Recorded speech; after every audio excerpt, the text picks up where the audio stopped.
This is dedication. This is the Tyrone spirit. The relentless pursuit of victory. But beyond the roar of the crowd, the commitment on the field, and the challenge in front of them, lies the perfect sanctuary of comfort.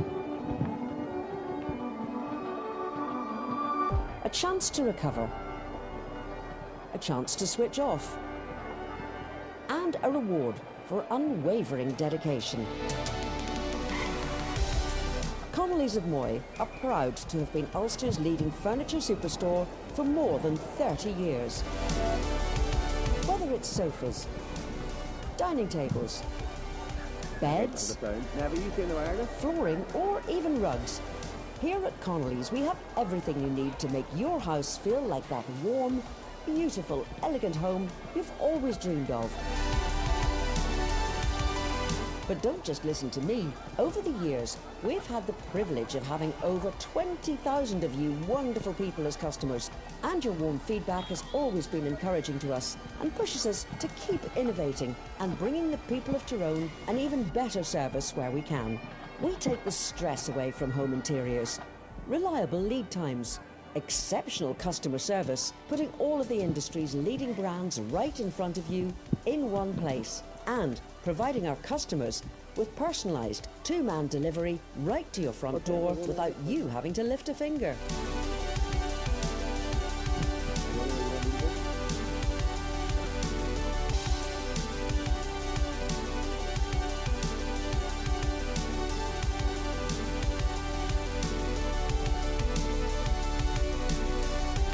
However, it's not just the club championship up for grabs this year. At Connollys of Moy, we're delighted to be giving back to the people of Tyrone with our biggest ever competition prize.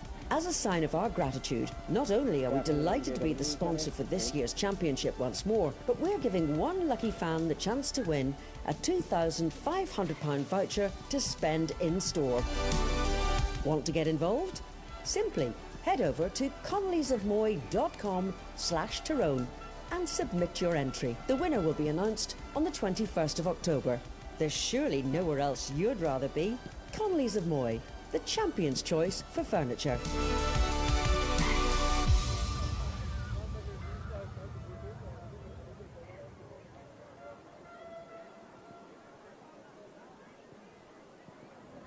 Rogo Park, Aghaloo and O'Neill. It is, of course, the Tyrone Junior Football Championship final, sponsored by Connollys of Moy. And once again, our massive thanks to Vivian Connolly and everybody at Connollys of Moy for their support in this year's Tyrone Championship, both at ladies hurling and men's football as well. It's a very good afternoon to you wherever you're watching this one, which will be between Aghaloo O'Neill's and Killeshil St Mary's. A massive game for the two sides here, of course. They met in the league, and it was a 2-point victory for Aghaloo that day, albeit controversially.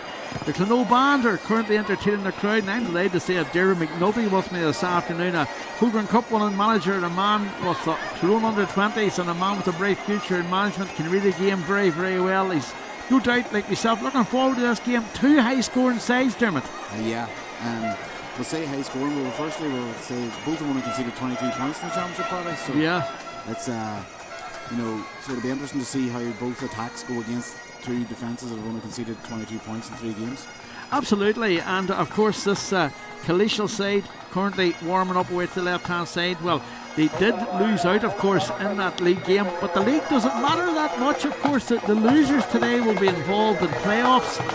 And how does that affect you mentally going into a game like this here, knowing you're still in with a shout at potentially getting promotion, but not wanting to be in a playoff and wanting to get through the line here today as champions? Yeah, Division 3, I suppose you have to nearly win every game to get promoted, and when you lose, like Aghaloo lost 1 game all year and are not up promoted yet, so they'll probably be feeling a wee more of the pressure, because it'll be 3 years in a row. If they don't win today, it'll be 3 years in a row going into the playoffs, and that's a tough sell sometimes. Killeshil got a few men back, and realistically this is 2 quality teams that are probably intermediate. They are intermediate teams that are just in junior football at the moment, and I'm excited for what should be a cracking game of football. Absolutely. The last time the sides met in the county final was in 2002, and that was a victory for the men from Aghaloo, and they saw off Killeshil in the intermediate football final. We'll start with the Aghaloo team though. They're lining up down below us here on the right hand side for the parade, led by Connollys accordion or pipe band. In goals is Jason Mulgrew. Gary O'Gorman's at number 2 and Mark McCormick's at number 3. The 38-year-old played a Stirling game through the championship, has played Stirling games in the championship this year for the O'Neills. Keelan Boyle wears number 4. Stuart Douglas, of course, his father Paddy, a fine stalwart of the Aghaloo side, he wears number 5. And Porrick McGeary, captain of Fornia, wears number 6, with Conor Mullen at 7. Lorna Parkas, Enda McGardy and Julie McGlone. McGlone has scored 2 goals and 4 points in the championship run so far. The only link to the 1974 final is 50 years ago when the men from Aghaloo claimed the title. Well, that is Oliver Sherry, his grand uncle Oliver, and our uncle Hart also was on that side. He'd wear number 10. Tyrone Donnelly's at number 11. And Harry begins at 12 with Niall McElroy. Rory McGlone leading the line with a goal and 8 points at number 14. And James O'Hara's at 15. He scored 1-3. A settled side. The likes of Niall Henderson will get probably a call into this game. Michael Muldoon will get a call into this game at some stage as well. Both sides have been sort of steady with their changes during the campaign. Yeah, I like the Aghaloo team. That they're well settled and there's that sort of, they're used to each other. They have some real quality forwards with a lot of pace, and then they've got the target man and Rory McGlone inside as well. That they can change up the way they want to play their attacks. And they're looking very sharp there in their warm-up. We'll look at the Killeshil side now, and there's a couple of changes on the Killeshil lineup from the original call this afternoon, just a matter of moments ago. Kieran Riley's in goals. Kieran O'Neill is wearing number 2, and Bernard O'Neill's at full-back wearing number 3. Adam McConnell wears number 4. On the half-back line is Michael Carty, Conal Monaghan and Owen Neal, with Paul O'Neill and Dylan O'Neill in the middle of the park. Luke Donnelly and Mark Monaghan were 10 and 11, and coming in the place of Cathal Rafferty is number 25 Jason Doyle.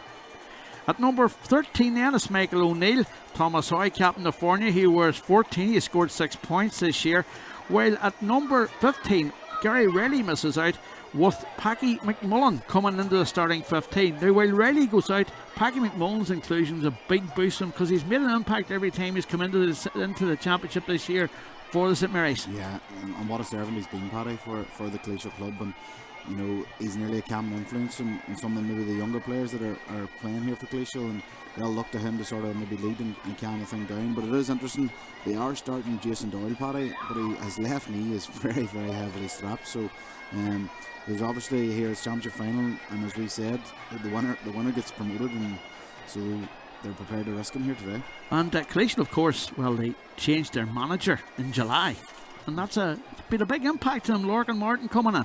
Yeah, you know, Lorcan has been around the block a few years now with a good few teams, and he knows what it takes. And you know, he managed Eden Dork to an intermediate title a few years ago. So this day will not face him, and he'll be one that'll be looking to get that another title in Tyrone under his belt.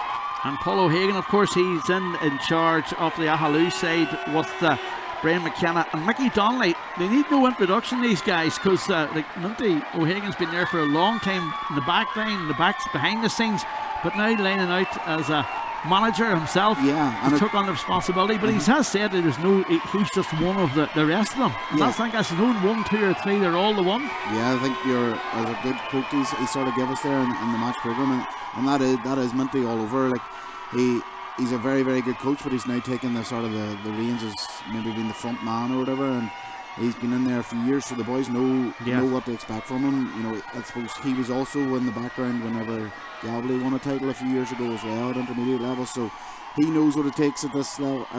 You know, once you get to the final, it's all about winning. So yeah, I think both management teams are very experienced, and you know, they'll be not afraid to make changes on the sideline if need be. Well, the Killeshil support and Aghaloo support certainly getting behind their teams in the stand here at O'Neill's Ely Park this afternoon. The referee today is Sean Devaney from the Drumquin Club, Martin Conroy from Moy, and Mark Nugent from Donaghmore are on the line, along with Kieran Patton as the fourth official. The umpires today, Gary Gormley, Steve McBride, John Curlin and Brian McCallion as well. So an experienced lineup between the posts as well, or on the side of the post this afternoon. We're going to have a run of Vain very shortly. That's going to be sung by Molly Ennis from the Killeclogher Club. And the Clonlow band heading down towards the exit down to the right hand side. We will have a run of in.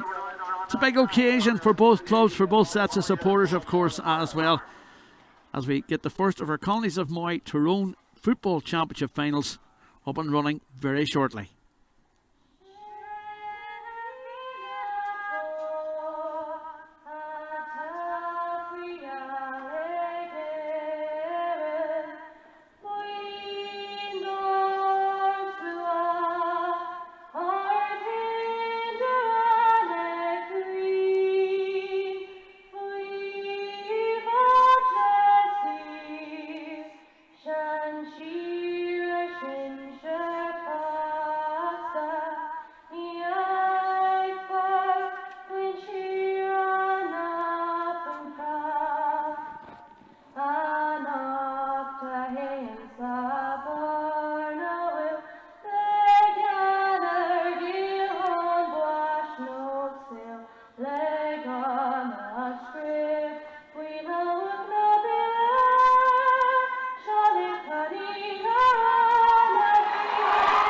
Tyrone scored an old champion there, Molly Annis from the Killalesh club, but it's time for action. Aghaloo up against Kileeshil in the Connollys of Moy Tyrone Junior Football Championship. Both sides have enjoyed intermediate success in the past. Both sides, of course, have been in intermediate football. They dropped down to junior last year to Kileeshil, but they're keen to bounce back. And I suppose, Dermot, there have a lot of players who weren't there last year, and what was a difficult season for them, they're all back again this year, and that's important. Absolutely, and you know, a couple of years ago, Kileeshil nearly beat Galway and here in Healy Park. You know, so you know they have all those sort of players more or less back with the reading of the team sheet. So here, I think we're in for a cracker. I think Aghaloo cannot afford to miss the amount of chances they did in the semi-final against Connollys. Absolutely, yeah. Kileeshil, of course, had a big victory in the quarter-final against Drumquin, a fancy Drumquin who are already promoted. And they would be desperately keen to join them in Division 2 next season. But for now, it is Kileeshil who face Aghaloo, number 2 and 3 in the league campaign. Probably the last time we'll see one of those throw-ins in the Junior Football Championship in Tyrone for a while. As Aghaloo go on the offensive here almost immediately, ball in over the top, but good defensive work from Bernard O'Neill in there coming out with it, and he gets it across to Conal Monaghan, who in turn then puts it out that far side once again and get a free for their trouble. If Stuart had just looked to his right there, Paddy, there was a massive and a great angled run there, Ben McGarry, and it could have been in. Be interested to see the matchups with Niall McElroy and Marie McGlone as well. They've both scored 20 goals between them in the All-County League this year. That'll be an interesting one as Kileeshil take this free across this near side to Kieran O'Neill. And out this near side it comes the whole way to Mark Monaghan. A man with the Killalesh links, of course. His father would have been a fine exponent of Killalesh over the years and headed up to Kileeshil then. Long probing ball in. It's a hopeful one. It's going to drop short. It drops short there into the hands of the goalkeeper there. That's Jason Mulgrew. And an opportunity potentially there for an early score. Yeah.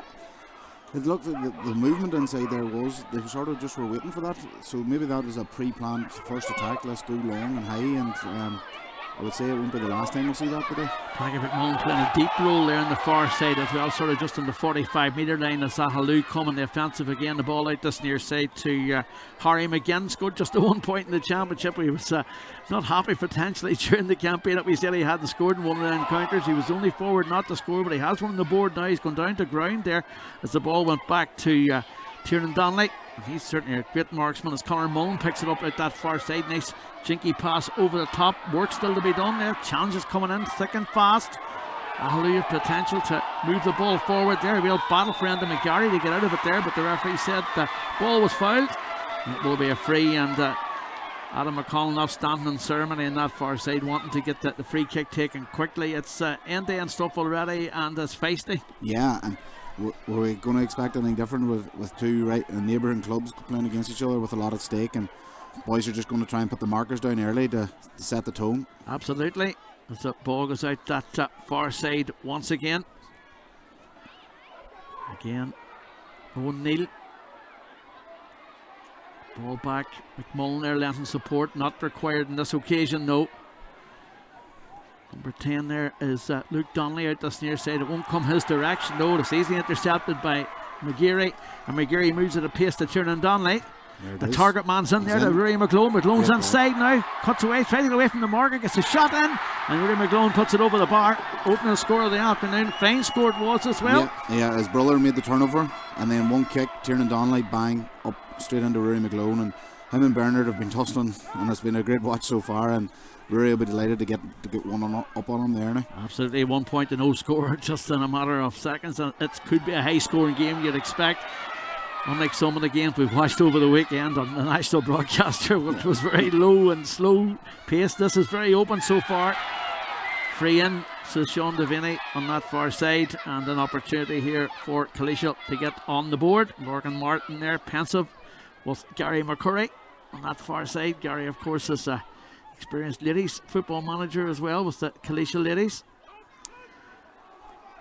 Whatever win there is, Paddy, it is going with Killeshil here in the first half, so it'll be interesting to see here if it's cold but dry, and there is a bit of a breeze there swirling around as Packy McMullen steps up to hit this one. Scored 4 points in the championship so far, just inside the 45 metre line. Delivers it route one and delivers it well wide in the end up there. Umpires eventually signalled, but this one dropped short and one has went wide as kick out comes from the right. Interesting here now that Killeshil are just more or less going man to man. I was going to say bar their front line sort of playing a wee bit of his own, but everybody else is man to man. So Enda McGarty sort of hovering a bit there. The Aghaloo man is sort of hovering around the middle there on his own as well. But interesting. I see Gary O'Gorman from Caledon there from the Aghaloo club, one of two Caledon men on the side. He's sort of hovering with intent in halfway line as well, even though he's wearing number 2. Ball inside there to Jody McGlone. McGlone has O'Gorman there for support if he requires, but gives it back on himself. Ginn's made a run, Oliver Sherry's made a run through the middle as well, but there's work to be done as McGarty takes it away once again. McGarty back across the far side it goes. Patient in their build-up, Conor Mullen, the 28-year-old, takes possession of it, lays it back, and then they'll just add a wee bit of pace to the whole thing there as well as McElroy drives forward. McElroy inside, opportunity, takes the second touch. Oh, lovely piece of play from McElroy, but curls this one wide, but lovely wee intricate sort of dummy there. And it's interesting that they sort of nearly are playing a ploy there. If Killeshil get every man back, he comes out nearly and plays as a traditional 11, just purely to try and get him on the ball. There's no point in wasting a wee man inside, so he's that was a lovely jink, but he'll be disappointed he didn't finish the move off. Kieran Riley there gets the kick away. Kieran Riley, the engineer.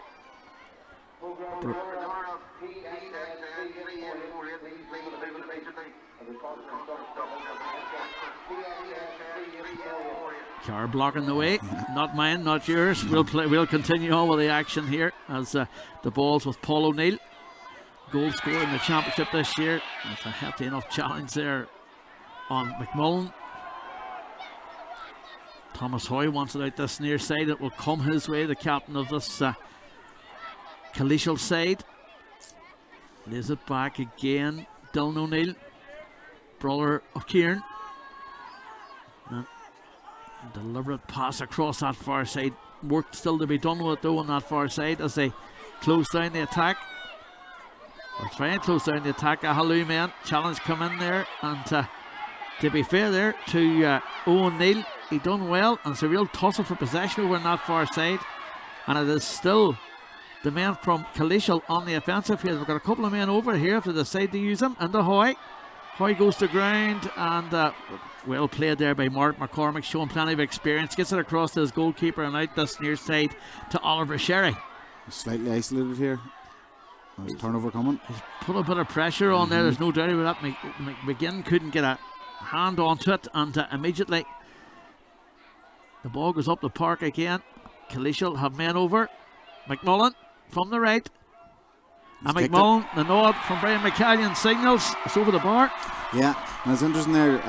Gary O'Gorman's going man to man with him across the board, whether he's in the full forward line or the full back line. He's going everywhere with him, and they're packing the one, was able to lose him and kicked a real fine score there, then say to the right foot. 8 minutes of point apiece. Maybe it's not high scoring. But it's a lot of activity in it. I think this one's gonna bubble for a wee bit, and then I think it's gonna let rip. I think we're gonna get a. There's no doubt. Like when you look at Aghaloo, they've scored 9 goals in the championship this year. Yeah. So and they've been the biggest goal scorers in the league this year as well. So there's plenty of. Well, at the end of the day, most of these boys have gone to school together and everything. They're neighbours and friends. Neighbours and friends. So they'll know each other inside out. They want one up, and they want the bragging rights. You know what I mean? So one of them wants to be playing Ulster club football in 2 weeks' time, Paddy. Really, Harry McGinn on the far side. Threads a nice pass through the middle. Oh, a lovely piece of play there. Gets it passed back out in that right hand side, but the return pass inside to O'Gorman. Well, put a bit of pressure on him, and then in turn they put pressure on themselves. And Killeshil have a lot of men over there mopping up the loose ball, and they're coming out with it here once again. And this is promising from their point of view. Again, it's down that far side. McMullen playing a big part so far in this game. Got a point a moment ago. Pass inside isn't a good one, and McCormick's done well, but it's recovered, retrieved on that far side. An opportunity for O'Neill. Goes to ground under pressure, and it's a sideline ball, is it? Or a free? Free it is, yeah, on that far side.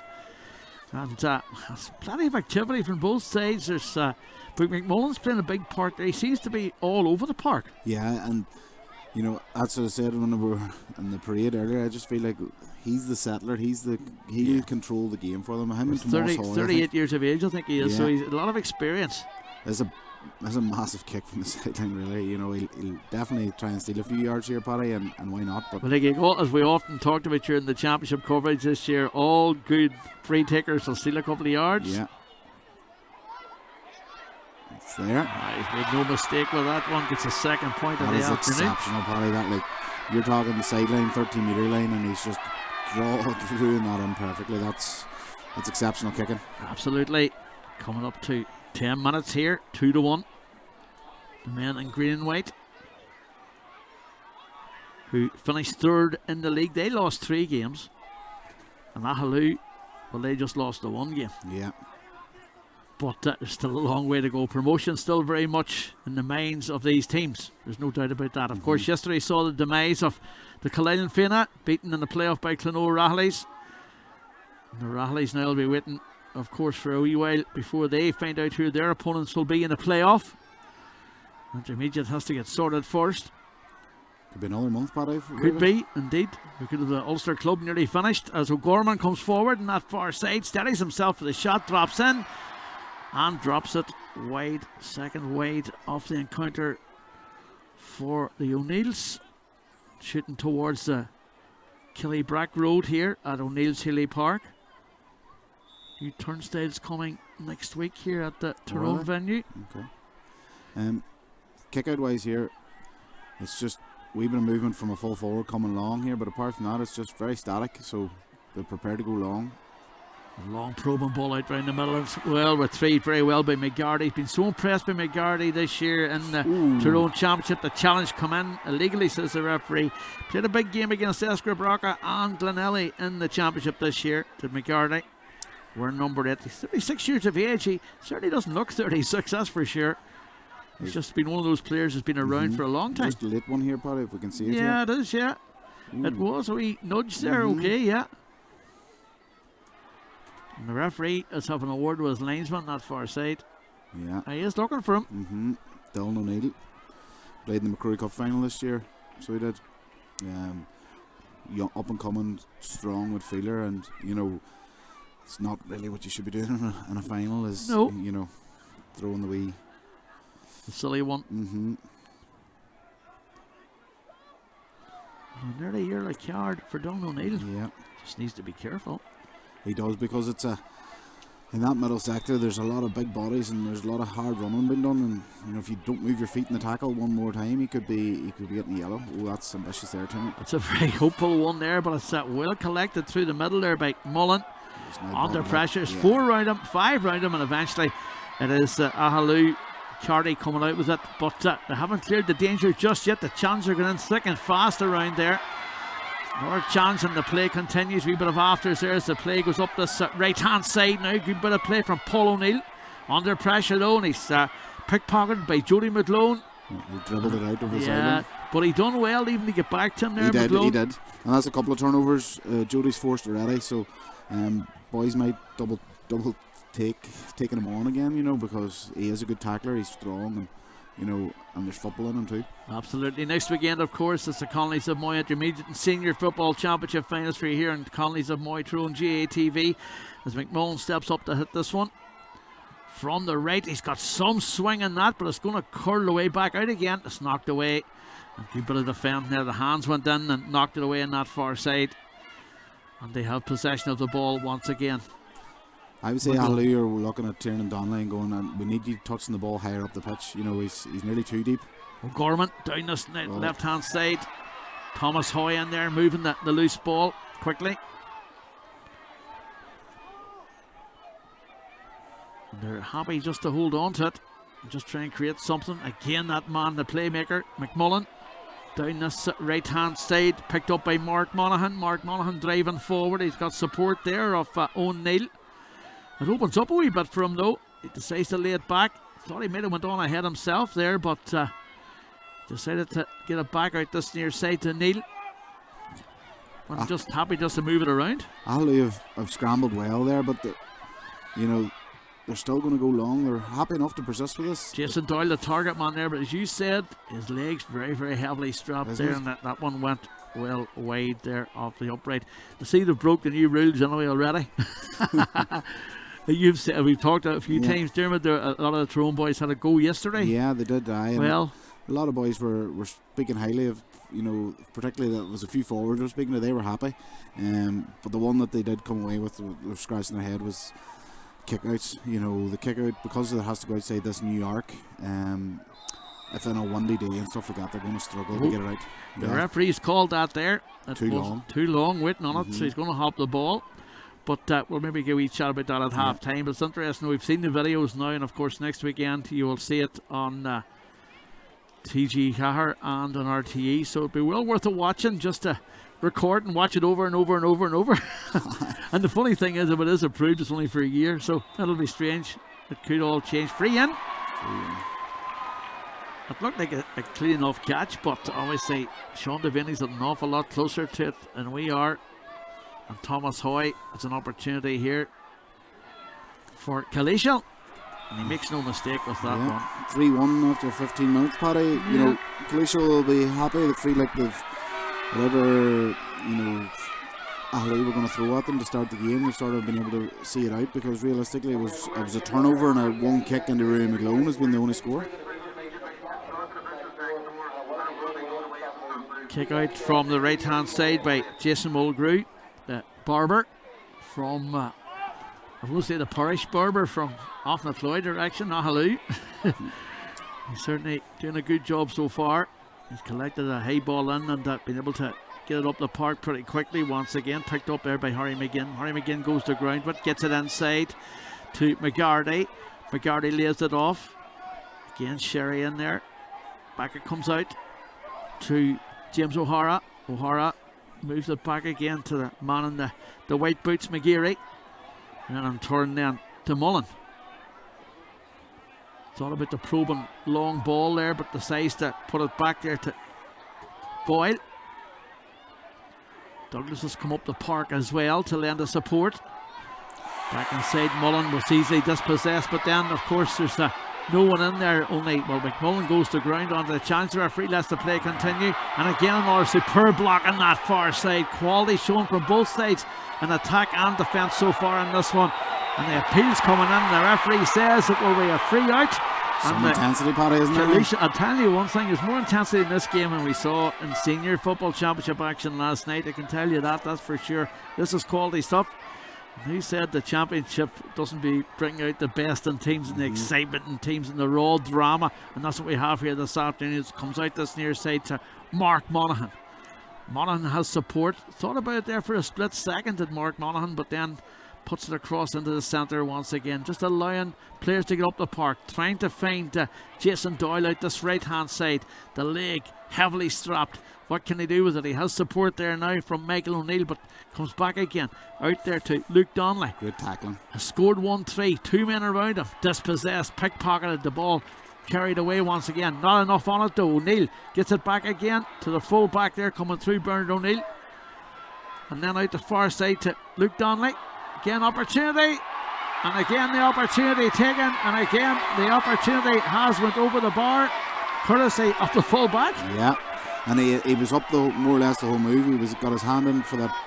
Aghaloo turned it over and then themselves turned it over straight away into Kileeshil man's hands, and Kileeshil punished it. And Aghaloo will just be disappointed. Their hand passing hasn't been crisp, and every time, you know, it's just feeding into this the intensity in the tackle. The Kileeshil have a wee more belief now because they keep turning them over in contact, or are able to read a hand pass. So yeah, Aghaloo just need to sharpen those wee bits of their game up. And Aghaloo, you know, have plenty of ball. They just haven't been able to convert it at all. And that's coming down to the fact that this is a tigerish Aghaloo or Killeshil defence there. Bernard O'Neill and Conall Monaghan playing exceptionally well. Now the right hand side, the shot comes in from distance. It's kept in play, is it? No. Umpire's signal has went wide on that far side. I'd like to see a replay on that one just to see how much he was out in that one. I thought his feet were, but I don't think the ball was now. I'll not lie, as Paul O'Hagan there turns away. Paul O'Hagan turns away. He's be happy at this stage. Mickey Donnelly there getting the hat on. Goalkeeper Kieran Riley about to hit this one out from the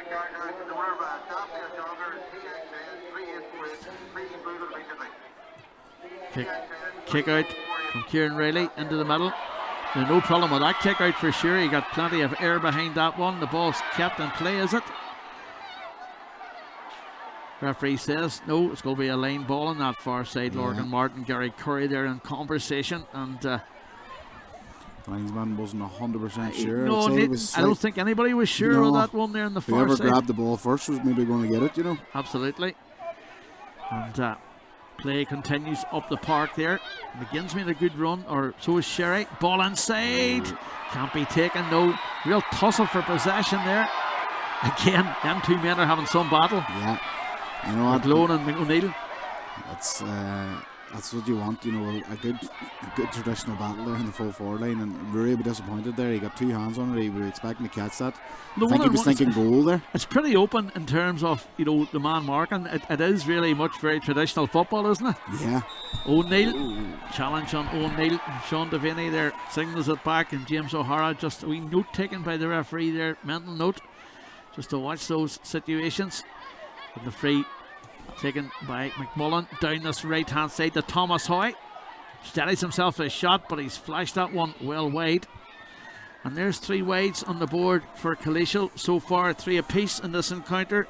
20 odd minutes gone, and I have to say it's not high scoring, but it's good football. It's entertaining and it's feisty, and that's what you want, isn't it? Yeah, both teams know there's a lot on the line, so you know, naturally there's going to be a few extra mistakes, because they're going to try and maybe force the odd wee thing here or there, or just play it ultra safe and not want to make a mistake. So, but it is one of these things. Aghaloo, if they can get a couple of scores, they are a team that score heavily very quickly. O'Gorman very much taking possession of the ball there, laying the ball back. He's got McGardy there for support as well. Back it comes from McGlone and goes the whole way back into Stuart Douglas. Douglas out the far side to Jody McGlone, who wants things slowed down a wee bit just to steady things. Out that far side, an opportunity for a score. You'd expect O'Hara to go for this one. Tried to get the pass inside, does get it inside, tries to get away from the marker. Nice ball out that far side, goal chance potentially. Flashed over the bar, and they needed that one. They did, and a wee fist over the bar is definitely not to be sniffed at. It's an important score for them. Another lovely bounce down there by Niall McElroy, and then just nice and composed, just fist it over the bar, get the scoreboard ticking again, and you know, Oliver Sherry's in the right place. Yeah, absolutely. And they have, I think Aghaloo are starting to work out a couple of wee things about the Killeshil defence. If they overload inside, and he's under a bit of pressure upon it. Niall McElroy there was putting the pressure on there, but that was well done. They'll work the ball out. O'Neill done well there to get it away, and then Monaghan takes it away down this near side to Kieran O'Neill. O'Neill has got support, jinks away from the man. 45 metres out from the goal, gets the ball now into the middle, but it's a hospital pass really, and Jody McDone come out with that. He read that one well, and he's got Tyrone Donnelly away down this through this left hand side. 2:15 he scored in the championship so far. It's a poor pass, so on this occasion O'Gorman can't take control of it. And the referee said it will be a free out, despite arguments over Ray McGlone. There will be a free. He was just checking on the man to make sure he was okay, and it will be a free out on this side, and the physio being drafted on there for Packy McMullen. It was unlike Tiernan Donnelly there, decision making. He didn't get his head up and look inside. It was 2-on-2. The two main goal scorers, Ray McGlone and Niall McElroy, both inside, being marked 1-on-1. They were craving that ball there, Paddy, and Tiernan just went with a hand pass inside instead, and it wasn't even a good one, so he'll be annoyed with himself there. Packy McMullen receiving some treatment. I was talking to Cuthbert Donnelly before this game. Of course, 50 years ago, Cuthbert was the reserve goalkeeper as Aghaloo won the junior championship for the first time in their history. So only 50 years ago. And incidentally, Trillick, of course, were the senior champions that year. There you go. And they're in the final now next weekend. That'll be brought to you live. Jared Fissy on the mic for that one. Damien Harvey on the mic for the Intermediate Football Championship final next weekend. We're really looking forward to those games for you, to bring you those games here before, of course, the Ulster run begins, and then the Ulster JATV takes over, and no doubt there'll be some cracking encounters to come in those as well. So the season's far from over, and if you're one of them clubs out there, you know the season's not near over yet either, with playoffs still to come, but winning the championship is the easy way out, I suppose you could say. And Oliver Sherry's side are under a wee bit of pressure. They trail 4 points to 2. Sherry lays it back to O'Gorman. O'Gorman has support in through the middle there from the number 5 Stuart Douglas. Douglas from distance, throwing in, and it's punched over the bar by McGlone. He's pumped up there. He certainly is pumped up in that one. The umpires are signalling that's a point. There's appeals there from O'Connor and co, but it has went over the bar. 4 points to 3. He done well. He rose well. And I suppose, sometimes being first in the queue and one of those high balls, it means that you do get the first touch. And well, we saw the goal last night for Newbridge in the Derry Championship. It was sort of turned to the net in the last couple of seconds. And sometimes there's a need for that big man in there and hope for the best, isn't there? Mm-hmm. We've seen that a lot during this year, that's for sure. As Oshie McCann found out last week for Killalesh, wasn't enough for them though, as Eric Kieran got through to set up their meeting with Trillick next weekend. Hoy steadies himself down, gets the shot in, it's going to drop in the net. A hopeful effort from just inside the 45-metre line. We'll see that one again, because that one just dropped in, and it was Thomas Hoy. It was a hopeful effort just on the edge of the day, dropped it in, and somehow it found its way to the net, courtesy from the hand of Jason Mulgrew. That has changed this game completely though. Yeah, I would say Jason Doyle just got in the keeper's eye line, and with that, Jason Mulgrew took his eye off it, and he'll be disappointed there. That's one that he would save 99 times out of 100. But absolutely, pressure of a junior final, sometimes things can happen. But it'll be interesting now to see if Aghaloo respond, even with a couple of points, just to see the game out to half time and reset. There's Cuthbert sitting pensive. He is nervous. He was telling me earlier on this afternoon. Martin Slubben there beside him, the County Caherlock. A couple of balls in the park now when there was none for Tiernan Donnelly. Now there's a couple on that far side. Sean Devaney gets a bit of administration sorted out, and the play continues on that far side, with the Aghaloo now trailing 1-4 to 3 points in the Connollys of Moy Tyrone Junior Football Championship. You're welcome to O'Neill's Healy Park this afternoon. Cloudy but dry, good conditions for football, and thankfully no sun in the eyes, although a wee bit of sun would maybe warm things up. It's cold this afternoon. O'Hara down this near side, he's ghosting on down. James O'Hara, another proven goal scorer this year, but as you said earlier on, Dermot, their key scorers, Niall McElroy and Ray McGlone, just have been looking for the ball but haven't been able to get it just yet, as O'Gorman comes forward once again. O'Hara's away. O'Hara has made a run there, and the challenge come in on the edge of the day, and it will be a free in for the Aghaloo men, and a chance to get on the scoreboard here once again, just to leave it a 3-point game. Gary was a wee bit lost there maybe, and it was just Michael just pulled the arm, and Sean Devaney wasn't that far away, so he was able to see it. Back chat. Somebody's done a bit of talking. And Rory McGlone, well, there could be trouble here. Number 10, Luke Donnelly. There could be trouble here for that one, because as Tyrone Donnelly went to hit the free, he came across him. The black card potentially, could it? No, it'd be a yellow card, I'm sure, if anything else. It's a yellow, yeah. So it's made it more or less impossible for Tyrone Donnelly to miss this one. And you know, I would say if they're going at half time 1-4 to 5 points, Aghaloo will be happy enough. They've played against whatever breeze it is and only a couple of points down and conceded a soft goal. So here, this game is going to open up in the second half, and I think the scoreboard will definitely be busier. Tyrone Donnelly turns that one over the bar. And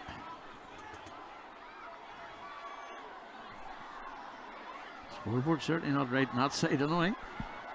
Yeah, they're adding a few goals there. And a few goals here and there is right. Here we are now, 1-4 to 4 points. 3-point game, 28 minutes on the clock here at Healy Park. Ball out the far side, and one back there by Harry McGinn, working hard to try and get away from the man. He's still struggling hard to get the ball back into action. But it's good battling on that far side, and the man taking it away there was Michael O'Neill. Wee bit of afters in the sideline there. Give me back the ball, says McGlone. I have no idea how that is a Killleeshil ball. Michael O'Neill went to ground under that one, but the referee will have a word, will he? He's taking a note anyway in that far side, but he wants the two men to come out and talk. He's going to hop the ball, I think, is he? No, he's given the free. He's moved it in, moved the sideline. Basically, Killleeshil man was going up the sideline, Aghaloo man's shouldering over the sideline, and Killleeshil get the sideline ball. There's going to be some bite in the second half. It's starting to bubble, isn't it? It's starting to bubble. You can feel the intensity as well. The crowd getting behind the sides. A lot of neutrals watching this one on this stand side, or the terrace side here this afternoon as well. 1-4 to 4 points it is. As free kick move forward once again. See how much additional time there's going to be. I don't think there'll be much really. I think because it's starting to bubble, boys are going to have to keep their discipline, because you know things get moved forward and stuff like that. You know, we don't want that, and the management won't want that, because it allows then, you know, that's the mindset then, you know, that you're a wee bit given simple frees and stuff like that. So we'll get a look at that goal again at half time, and a couple of other incidents as well, because it's turning out to be an entertaining encounter down this left hand side. Look at the room there that O'Hara had made. The ball won't come his direction, though it won't. It's collected in there, and a real tussle for possession. It's turned back again by Conor Mullen. Eventually it comes out then to Niall McElroy. Eventually then to Tyrone Donnelly, and it's over the bar from Tyrone Donnelly. You have to say Aghaloo have responded well to conceding the goal, and you know, kicked the next 2 points. And you know, as we wait for the board here, we've got 2 minutes, Paddy. So yeah, that's a good finish. It was because sharp man. Everybody was coming for it. Everybody knew it was going to him to shoot, and you know, and there was a few boys diving at the feet there to try and get the block. And we're in for a battle. It's interesting now. Aghaloo are going to concede this kick out and just drop. Great score from Tyrone Donnelly, adding a bit of spark to the whole thing this afternoon. No doubt about that. As Killeshil's Bernard O'Neill takes possession of the ball, the 29-year-old. Comfortable with it. Looking to see is their options on. Scored a point already in this one. Not afraid to come forward. Numbers are only numbers now, of course, as McMullen takes it away once again and then puts it out that far side. And Killeshil have men over, but they can move the ball up that far side. They have an opportunity now to try and engineer something. Again, it's Doyle goes to ground onto the challenge there of O'Hara, and O'Hara touches the ball on the ground. There will be a free in and an opportunity for Killeshil just to nudge themselves 3 ahead coming up to the half-time whistle. We've almost played the 2 minutes there at this stage. And again, it's that man McMullen on that far side. He scored from a tighter angle earlier on in this one. He's got 2 points on the board. Can he finish the half with 3? Steadies himself for this one, pointing at the man's too close. Doesn't seem too close from her angle, but Sean Devaney wants him just to get on with it. He's happy to cut the clock down there, I think, but there are other things as well. McMullen takes this one skyward. Gary Owen style is going to drop. And it drops over the bar. That's a fine score from the 26. Peggy McMullen.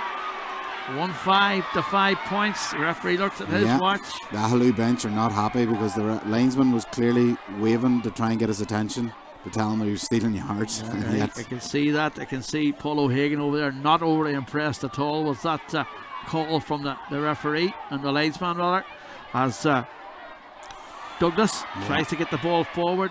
The referee has blown the half-time whistle. Dermot, 3 points between them. nothing really, just that dubious goal, that lucky goal. Yeah, and you know, against the breeze, Aghaloo would maybe have said, that fair enough, but the tension's building here, and we're expecting the kitchen sink from both teams to be thrown in the second half, because there's so much at stake here. It's the place in Division 2 next year.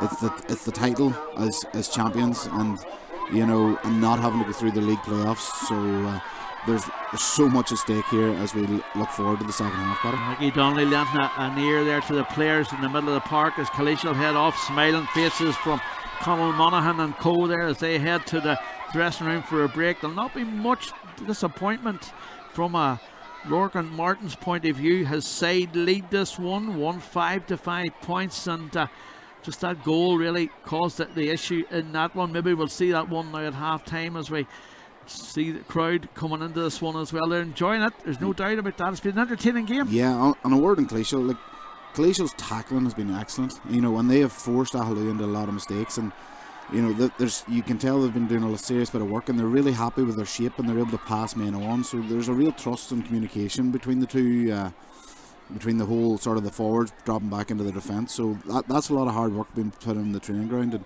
you know, I would say the one thing that they'll be looking in the second half is, can they maybe change up their attack slightly rather than just maybe that long diagonal ball into the corner. Yeah, we'll just do a wee quick scan over there. The delight in the bench there of that one. That's Packy McMullen's first score of the afternoon. They're fine, well taken score for McMullen. He's done well, there's no doubt about that. It's been an entertaining game. Both managers, both potentially happy with what they've seen, but maybe it's a wee bit more to come from Aghaloo. You'd expect that. As I've said, we're waiting for it nearly to really come to life, you know, and I think maybe that's just on the scoreboard, because the intensity and the tackling and, you know, the work rate off the ball has been excellent. We're just maybe not having all these final scores that we're expecting. It's intelligent play from Oliver Sherry there to put that one over the bar when it didn't just open up for him at all, and Stuart Douglas as well. They needed that one. Driving the ball in there for Rory McGlone. 2 points McGlone has gotten the board so far this afternoon. And there's Thomas Hoy's goal. It was speculative, there's no doubt about that. He just tried it. And as you say, I think Jason Doyle come across there and sort of caused a bit of chaos. Thomas Hoy wasn't expecting that one, I don't think, that's for sure. But anyway, it is half time. Just 1 point just in relation, you were talking to the boys about the new rules. Yes. Now, I know you've seen them before, but what's the feeling? Well, I think the big one is the kick out. The kick out, in terms of, because this arc is nearly, you know, cutting down the space both on the right and left side of the pitch now. Going short is really very, very difficult. So there's a lot more contests, and I suppose that's what the message has been from the likes of Jim Gavin and Amos Fitzmaurice, is they want contests, but sometimes you've just got to reward good play and good keepers that are able to find their men, and it's going to be interesting to see on a windy day and stuff like that, as keepers even able to get it outside the arc. And one final point, will it be able to be marshalled in a club game on a Friday night in the London rain in March? I think if the kick out one does, yes, it will be, but I actually feel sorry for the referees, because this one of keeping three up and you have to keep 3 back will be very difficult when the referee's trying to watch the ball up one half of the field, that the teams keep 3 up, and you know, and the punishments are quite severe for that 50 metre I know. That's a story for another day. Half time here at O'Neill's Hilly Park in the Connollys and Moy Tyrone Junior Football Championship final. Is Killeshil 1-5, Aghaloo 5 points. All to play for here in the second half. Join us after the break. Tyrone. A place that's been the home of the Connollys of Moy Tyrone GAA County Club Championship for almost 120 years. A competition where all of the teams in Tyrone battle it out to take home the honour of being the champions of this great county. And Connollys of Moy have the privilege of bringing it to you for the next 3 years.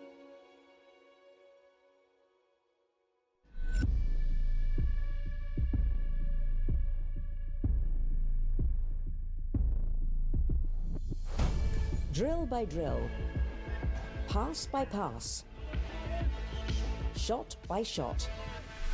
Every game battling it out to take home the honour of being the champions of the Tyrone GAA County Club Championship. This is passion. This is dedication. This is the Tyrone spirit.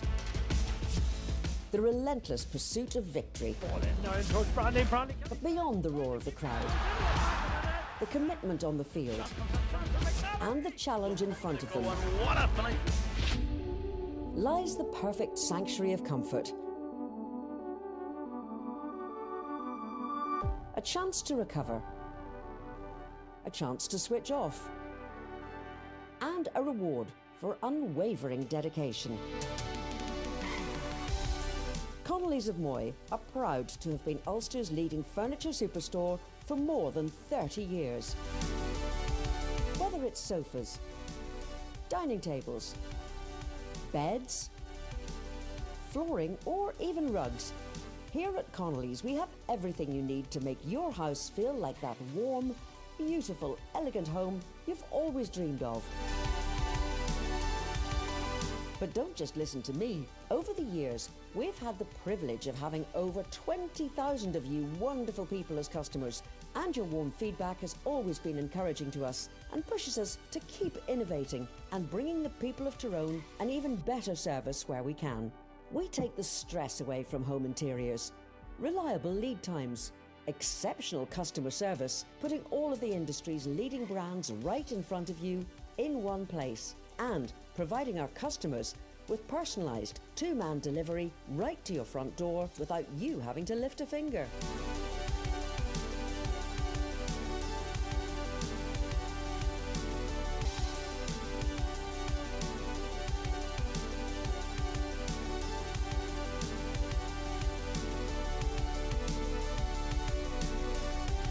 However, it's not just the club championship up for grabs this year. At Connollys of Moy, we're delighted to be giving back to the people of Tyrone with our biggest ever competition prize.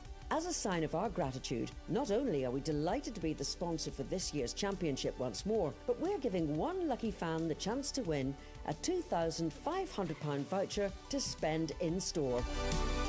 Want to get involved? Simply head over to connellysofmoy.com/Tyrone and submit your entry. The winner will be announced on the 21st of October. There's surely nowhere else you'd rather be. Connollys of Moy, the champion's choice for furniture.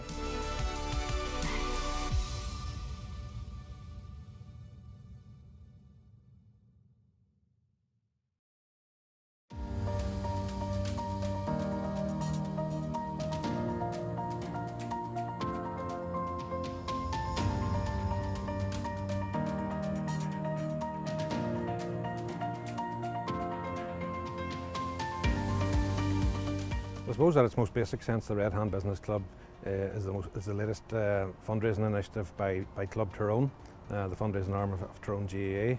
We do believe that it can be a very powerful forum for Tyrone GAA to engage with the business community in Tyrone, and we also think that it could develop into a very, very powerful ecosystem, I suppose, from a business sense, that we can advocate very powerfully for both Tyrone GAA and Tyrone business.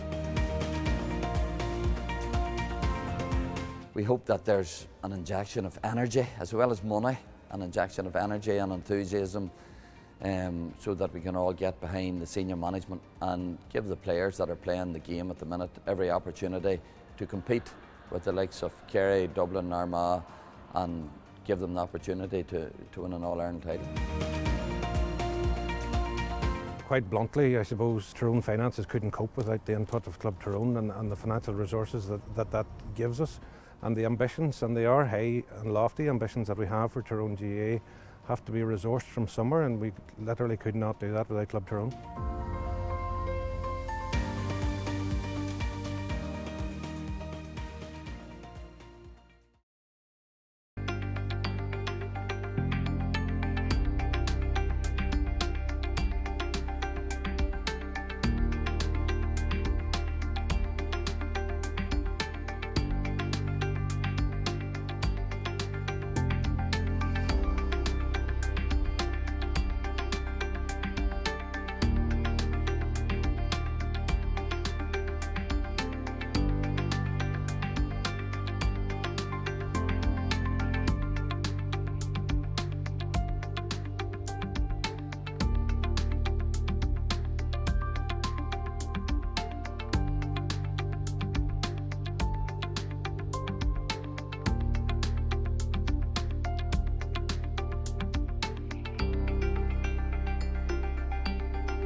You see Killeshil going back out in the park here at O'Neill's Healy Park. They find themselves 1-5 to 5 points up. Dermot McNulty joins us this afternoon. Dermot, to be fair, it'd been interesting to be in that Aghaloo dressing room. They've given away a bad goal and there's no getting away from it. We've seen it a couple of times now, and it was really hit and hope by Thomas Hoy. He wasn't expecting it to find the net, I don't think. Maybe a point, but it's interesting to hear what the discussion was. I would say, you know, they maybe got the hairdryer treatment against Connollys in the semi-final, but I would say it'll be more calm and a few tactical tweaks, and you know they just know that they have to execute their passing. Kileeshil wise, they'll just be like, right, let's just keep at it because our intensity's been brilliant. Well, that semi-final, of course, found them dominating the second period. Of course, it was close in the first half, but the second half they pulled away to 114 to 7 points. Well, it's Kileeshil on the offensive here once again. Effort comes in, and the effort there from Dylan O'Neill goes wide of the upright. And just looking there, 3 fine points from Packy McMullen. The difference in this side, and the goal, of course, from Thomas Hoy as well. Aghaloo, Rory McLone, a couple of points. Tiernan Donnelly, a couple of points. And Oliver Sherry, that fine point from the right-hand side. But it's Aghaloo on the attack now, keen to get an early score in this second half. They're on the offensive here now. McGinn's hit this one, Gary Owen style, out to the right hand side, kept in play. An opportunity here for McGlone if it comes across. It doesn't. O'Gorman's there though, he spins away, blocked down, back to McGinn, another chance. Out this near side it goes again, and then they have to recycle the ball and come back in it. And well, that was an opportunity, you'd have to say, as McGlone picks it up again, looking always to see if there's an out for him to try and get the ball into the attacking zone. Just steadies himself and then puts it across this near side to McElroy, Niall McElroy. Ball inside to the number 7 Mullen. Wants the return pass. Oh, it's easily intercepted though, knocked away. And again, McMullen's in there mopping up the loose ball. And they move the ball up the park here once again. That's a good passage of defensive play from the men in green and white. And just to remind you, of course, in case you missed it, 22 points both have conceded this year in the championship. 119 it was for Killeshil, 22 points for Aghaloo. Ball inside, opportunity, another bite of the cherry potentially. Shot comes in, but it's blocked away out that far side. Not even out, kept in play. Some great defending for both sides. Yeah, absolutely. And on top of that, you know, Killeshil have just decided they're going to protect the house. Kieran O'Neill seems to be more or less their +1. Just to try and make sure that they're protecting the full back line in the second half. So real interesting to see how Aghaloo go about trying to break this down. And McMullen, he's playing a sort of a sweeper role there. Yeah. He's hovering right with intent all over the place. The shot comes in, and this one has went over the bar. Conor Mullen, and that's a man. That's a man that Aghaloo need to get on the ball more. He's great at breaking lines. He's great at coming on as a late runner, and he also can take a few scores. And it'll be interesting to see if he maybe changed his position a wee bit from where he was playing the first half, because he was very deep. Yeah, very, very deep he was, yeah. And first score of the second, an important first score of the second half, you'd have to say as well. Yeah, it all came from the block, Paddy. Yeah, that's it, yeah. 2 great defensive plays, and at both ends of the park, kick out from Kieran Riley, brother, of course, of Gary, who didn't start this one. Ball bounces away, intercepted right in the middle of the park here once again, and it's Aghaloo's McLone out this right hand side, trying to get the attack moving once again. The challenge comes across, but Niall McElroy jinking in and jinking out of trouble. McGinn there letting support, but just creates himself some space and some time for himself down that right hand side to get O'Gorman away. O'Gorman, one of 2 Caledon men on the side, gets the ball in, and O'Gorman pops it over the bar. Brilliant. He stood the first defender up, you know, and then just had that wee bit of pace, and then at that point there was able to stroke it over the left foot, and he'll be delighted to get one up on Packy McMullen there, because the two of them have had a great battle so far. Interesting, of course, as well. This is what exactly they done against Connollys. Yeah. They come out the second half and dominated the second half.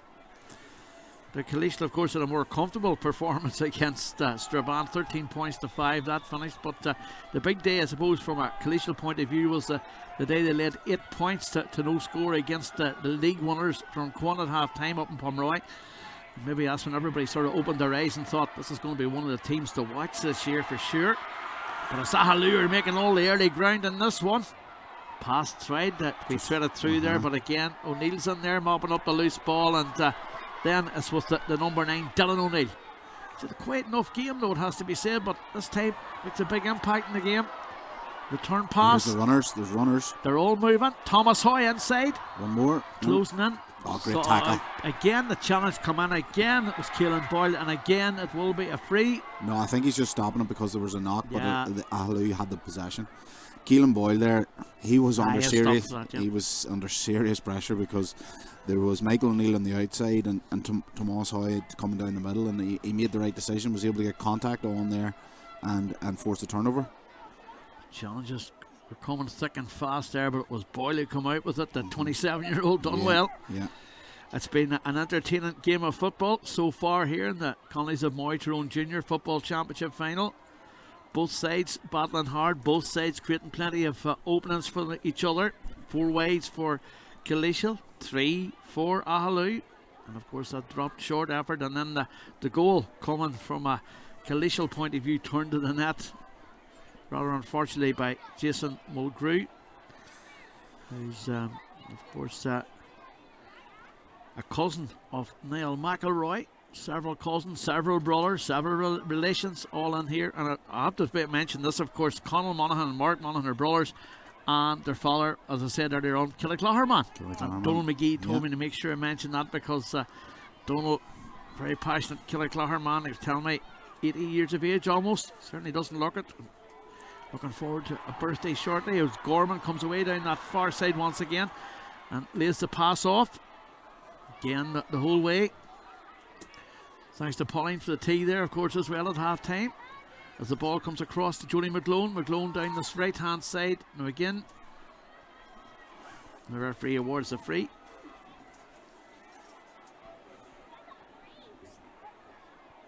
And we also have to say hello to Anya Sherry, watching the match today from Cardiff. She'll not be happy with that though, but hello to you in Cardiff and Wales.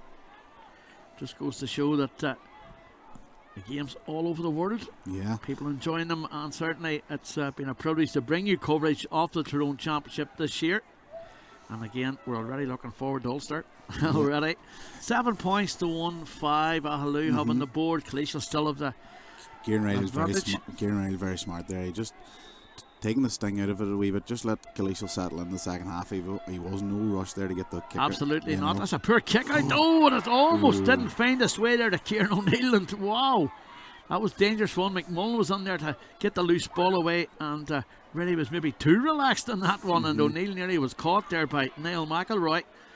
And McElroy, I think, to be fair, did get a hand onto it, but didn't get enough purchase on it to knock it away to his foot. As Bernard O'Neill picks it up on that far side once again, scored a fine point in the first half. Still, it was with Killeshil. Mark Monaghan takes possession.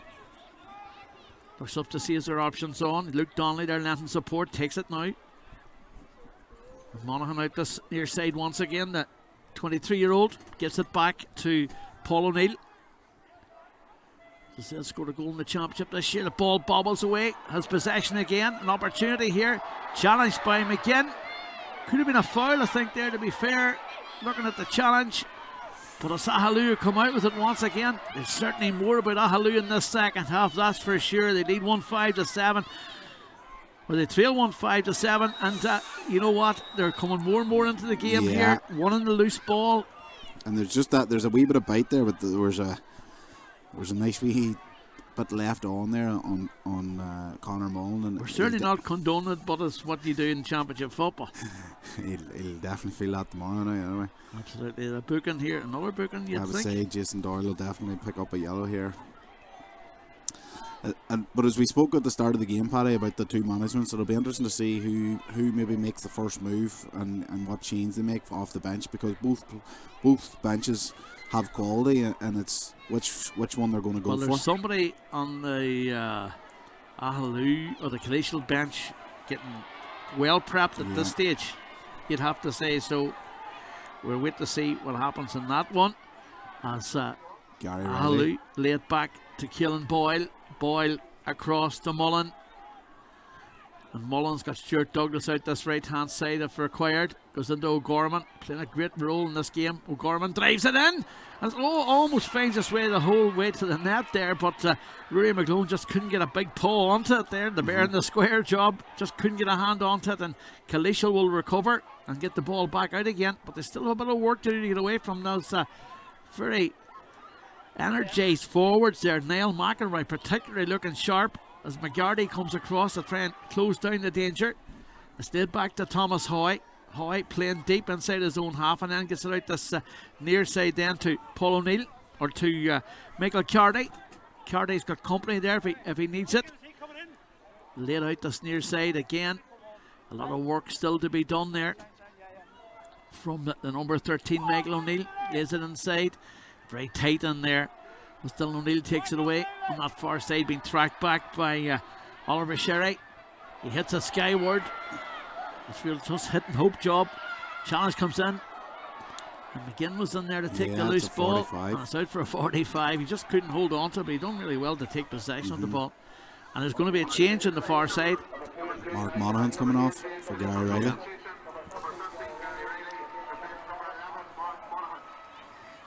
$15 for 11. So Gary Riley wasn't fit to start the game. We didn't hear what the problem was. I see another man on the far side there named in the squad today who wouldn't be available at the moment. That's Tom McCusker's son, of course. Tom would have played 40 years ago in a senior county final. Good performance there for Monaghan, it has to be said. I think Jason Doyle maybe just not ideally lining up the 45 there, and so he is now though. He is now, he's been told. Laser on the far side has put him right.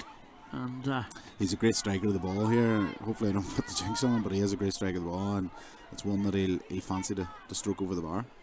Has to be a concern though with the knee so heavily strapped though. Strikes it. He's got it. He has it. Good score. Yeah, absolutely. And you know, it's what Killeshil needed, just to, you know, that's their first score of the second half, and you know, Aghaloo have sort of nearly played all the ball, but it's interesting here now at the moment. Gary O'Gorman is sort of getting on a lot of ball, and it'll be interesting to see what the tactical change is here, because you know, Patrick Mullins doing the sweeping role, and he is doing rightly, but the fact that there's so much contact, that's a poor pass. Poor pass one. Yeah, they've been guilty of a couple of those so far this afternoon, and all of a sudden then it's Killeshil who come up the park now with Riley getting his first touch of the afternoon. The 40-year-old veteran joiner of the side, and another one of those older leaders of Killeshil. As the ball goes through the centre, out this near side, Riley lengthens support if required, and then we'll take it away down this left-hand side once again. The replacement there for Mark Monaghan. And I was thinking he'll probably edge himself up into an attacking zone, you'd expect, but takes possession of the ball here. This is his first contribution in this encounter. Draws the man out, hits it skyward. It's there.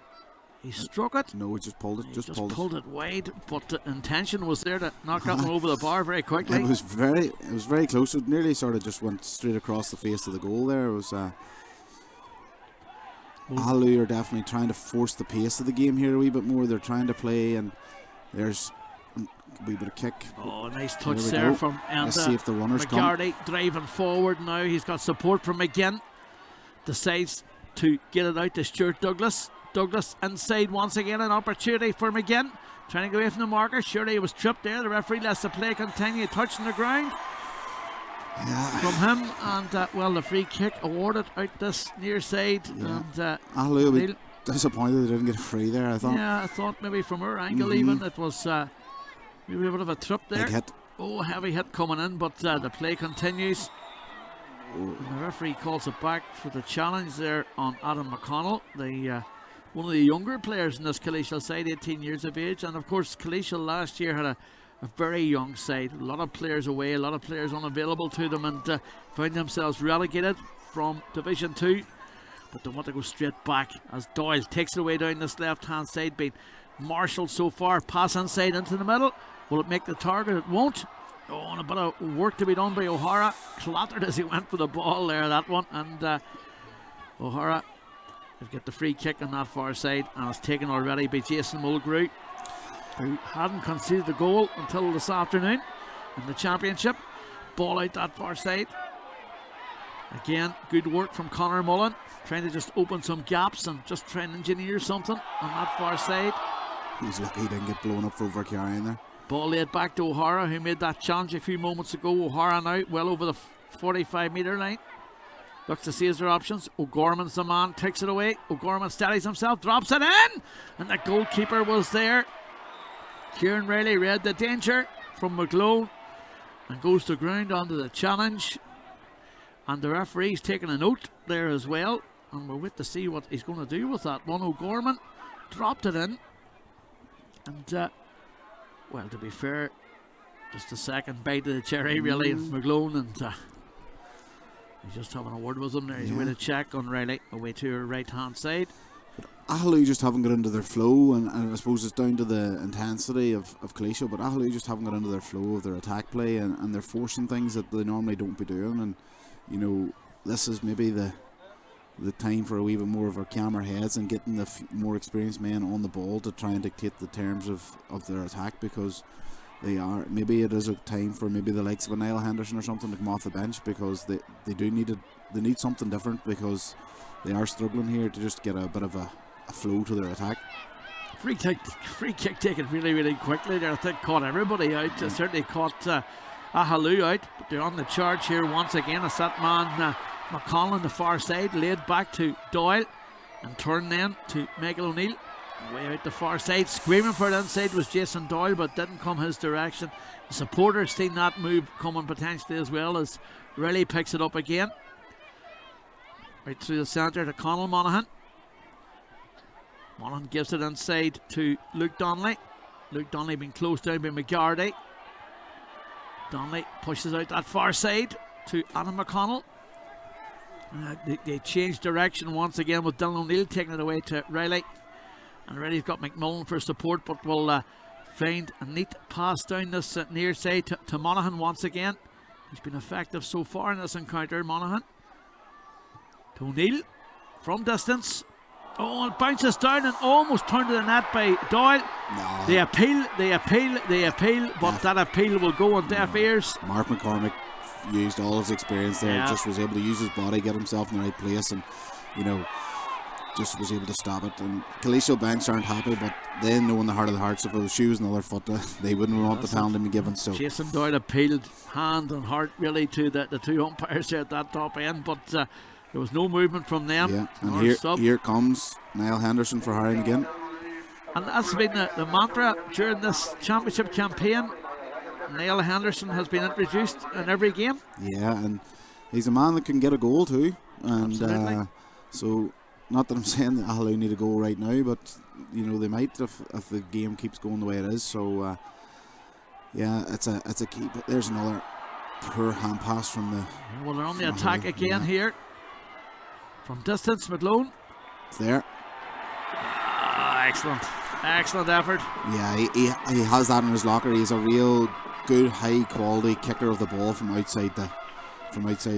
Nearly that would be a 2-pointer now next year, Paddy. So just getting used to it. Yeah, good man yourself. You'll keep me right there, man. I'm looking forward to next year's championship when we'll get the notebook out, the big book of rules. We might need a new scoreboard, you know, because there'll be 2-pointers and 1-pointers and 4-pointers. Well, I think the signal for a 2-pointer is a red flag, and umpire doing the referee doing an American football, 2 hands in the air. So there we are. Oh, all these talks will be interesting to hear as we go forward. Do watch the videos, incidentally, if you do get a chance, anybody watching at home, because they are quite good explanations. They're available on the GA website, and they will be on the Tyrone website very, very shortly as well. As we approach the close season, which isn't for a long time yet, don't be worrying, as Killeshil go on the attack here. Luke Donnelly inside, taken away. We've got a game in our hands here now for the final 12 minutes or so. Ball over the top. Hoy's in there moving a loose ball, took a loose ball, pushed in the back by Stuart Douglas, and it will be a free out for the Killeshil men who are contemplating another change on the far side. Has the change already been made? Yeah, he's limping off. Yeah, O'Neill was limping there. He had already indicated to Lorcan Martin that he needed off, but there has the change now, of course, and that change is Cormac Donaghy. We're in 22. Ball out this near side. to Riley. Cross, just patient now, just moving the ball. O'Neill too early to contemplate holding on to the ball just yet, though you'd expect him to get a few more scores yet now. There's no doubt about that, but just recycling or recycling themselves, refocusing themselves on the task ahead. The man making a good run through the centre. There's Kieran O'Neill as well. This is a better run on the far side. The challenge come in and thick and fast over there. And the ball comes back across here, and look at the men over through the centre here. If it manages to come that direction, it does not. It's overtaken by Niall McElroy. 1-on-1 inside if he gets his head up. McElroy driving forward. Actually, Stuart Douglas driving forward. Challenge comes in. And the referee, well, lets the play continue. There's appeals on the far side. There's appeals from better pass from Stuart Douglas, and Tiernan Donnelly was in, you know, because he had lost Bernard O'Neill. Bernard O'Neill was scrambling, and then, but to be fair to Bernard, he judged where the flight of the ball was and got himself and boxed himself in to be able to not allow Tiernan Donnelly to get on the ball. So here we're in for a grandstand finish, I think. Intercepted by James O'Hara. This time it is McElroy down this right hand side. Across into the centre. Man on the run there was Boyle. And again they move it out that far side again. Sherry out the far side. Takes a mark. Intelligent play. And the substitute. Yeah, Henderson did well there. You know, found himself in a nice wee pocket. I think that was the thing. Harry McGinn was also found himself in the pocket, but he was the equaliser. Game in our hands now for sure. Yeah, absolutely. I suppose it's a wee bit like the minor game, or the under 16 game was on before. The last 10-15 minutes was as exciting a game of football as there has been, you know, just because everybody was playing for that trophy. And Paddy, you know, a draw means a replay, so no, maybe wouldn't bet against it at this moment. No, Niall Henderson, key man to be able to draft in. Number 17, Liam Finner, about to come in as well. Ball out the steer side, knocked away. A wee bit of an edge to this game now. It's all of a sudden picked up once again. It's sort of died a wee bit in terms of the tenacity, but the challenges have been coming thick and fast. They're coming back again here now in this latter stages. It's Luke Donnelly drives forward, continues to run, takes a solo, has to jink away from the marker. Pádraig McGeary coming in, and he overcarries, and then he kicks the ball away. There's Megan O'Neill, and the ball will move forward, and that's a discipline, really. Yeah. And it is going to be Liam Finner for Jason Doyle. Yeah. So Doyle's day is done, and surprising, I suppose, maybe, but I suppose he's just maybe they're going for legs here now, maybe in the middle third, because Killeshil do look like they're maybe a wee bit out in their feet a wee bit. You know, they're going on ones and twos rather than maybe, you know, the big numbers that they had earlier in the game. And there's only a second time the sides have been level in this one. It's a key time though to be level as O'Gorman drives forward on that far side. Looks to see, is there anybody around there? Donnelly takes it away, and then it's laid back the whole way then to Keelan Boyle. Boyle has got Mullen for company. We'll give it to Mullen. The red jerseys of Aghaloo stream forward. It's a loose ball out that far side, but it's won back again by McGlone. McGlone thought about the shot, steadies himself again, then lays it through the centre inside there to McGeary. McGeary's efforts blocked out. Back to Henderson. Some blocking in this game. Is some intelligent defending from both sides in this encounter. As Niall McElroy takes it inside, cuts inside to the middle, jinks a wee pass out that far side. Will take the return, will he? No. O'Hara goes for it. It's over. And it's over the bar. Yeah, they're finding wee pockets. They noticed it in the first half. They just maybe got the wrong men in the areas, but they have in the second half. They've targeted that side of the pitch. They've found a wee pocket. Niall Henderson got the mark from it there as well, and they've had another couple of scores from there. It's a wee area that maybe is the chink in the Killeshil defence. 2 minutes, 2 points, levels, and put your side ahead. It's all of a sudden the momentum starting to swing in this game as it's picked up by Pádraig McGeary. McGeary's got help if he just gets it away. He does. Down the straight hand side, and just seems to be an extra man every time that Aghaloo get possession of the ball. Across that far side it goes. Picked up by Conor Mullen. Mullen trying to get away from the marker. does well. Conor Mullen. Thomas Hoy was complaining there, but it's a there. high ball in. It's It's over there. the bar from Mullen. And what an excellent score in the second of the day. Yeah, and the Aghaloo crowd knew it was over before the flag was waved, and Aghaloo have maybe made a wee kick for home here. As there's going to be a couple of changes. Looks like Oliver Sherry is coming off anyway for Micheál Muldoon. So Micheál Muldoon's a traditional defender, so maybe they're thinking about just switching it up a wee bit here. I'm just looking to see it's going to be another one, is there? Yeah, I think O'Hara, when he kicked his point, O'Hara went down there and got a wee bit of work done to the two legs, and he's just not moving totally free. He's probably just out on his feet at this point because he's worked so hard. Absolutely, he's been up and down the park all afternoon from defending to attacking. Got a point in the board though. In the annals of history, he'll be down as a scorer in the county final as O'Neill drives forward now, challenge in the middle of the park, and he says he overcarried the ball. Signalling there to the near side. Michael Carty not happy with the challenger coming off the ball. As the play went up the park on the far side, he seemed to go down onto the challenge, but his appeals go unheeded. The narrative of this game certainly has changed. 11 points now to 1-6 in favour of Aghaloo. The side that finished second in the table just lost one game. In the league game, controversy at the end of that one, 2 points between them in that one. And a lot of appeals and counter appeals about that within the clubs, that points didn't go over, were counted or whatever. But that was the league. This is the championship, different animal altogether. Picked up by Henderson. Jody McGlone's coming off Drives him. forward. Oh, no. Challenge coming. Almost comes out the whole It's way on the there to ground. Michael Muldoon. Yeah. And the free is awarded to Killeshil with 26 minutes on the clock in this second half.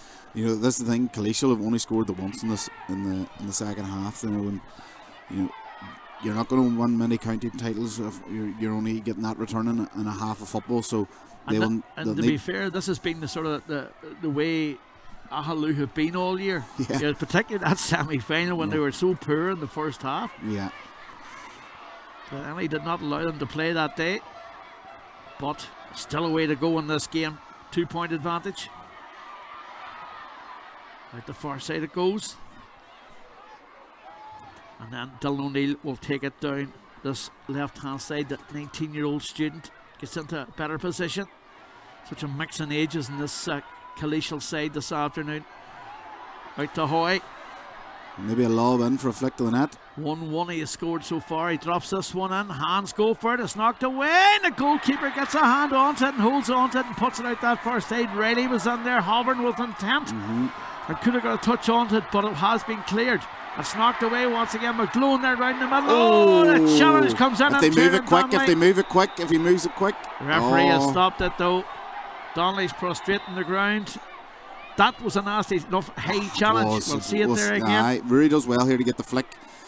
It's just both teams going for it, but he stopped. He stopped. He knew what he was doing there. He turned into him, and that was a big hit right down the centre of Tyrone Donnelly.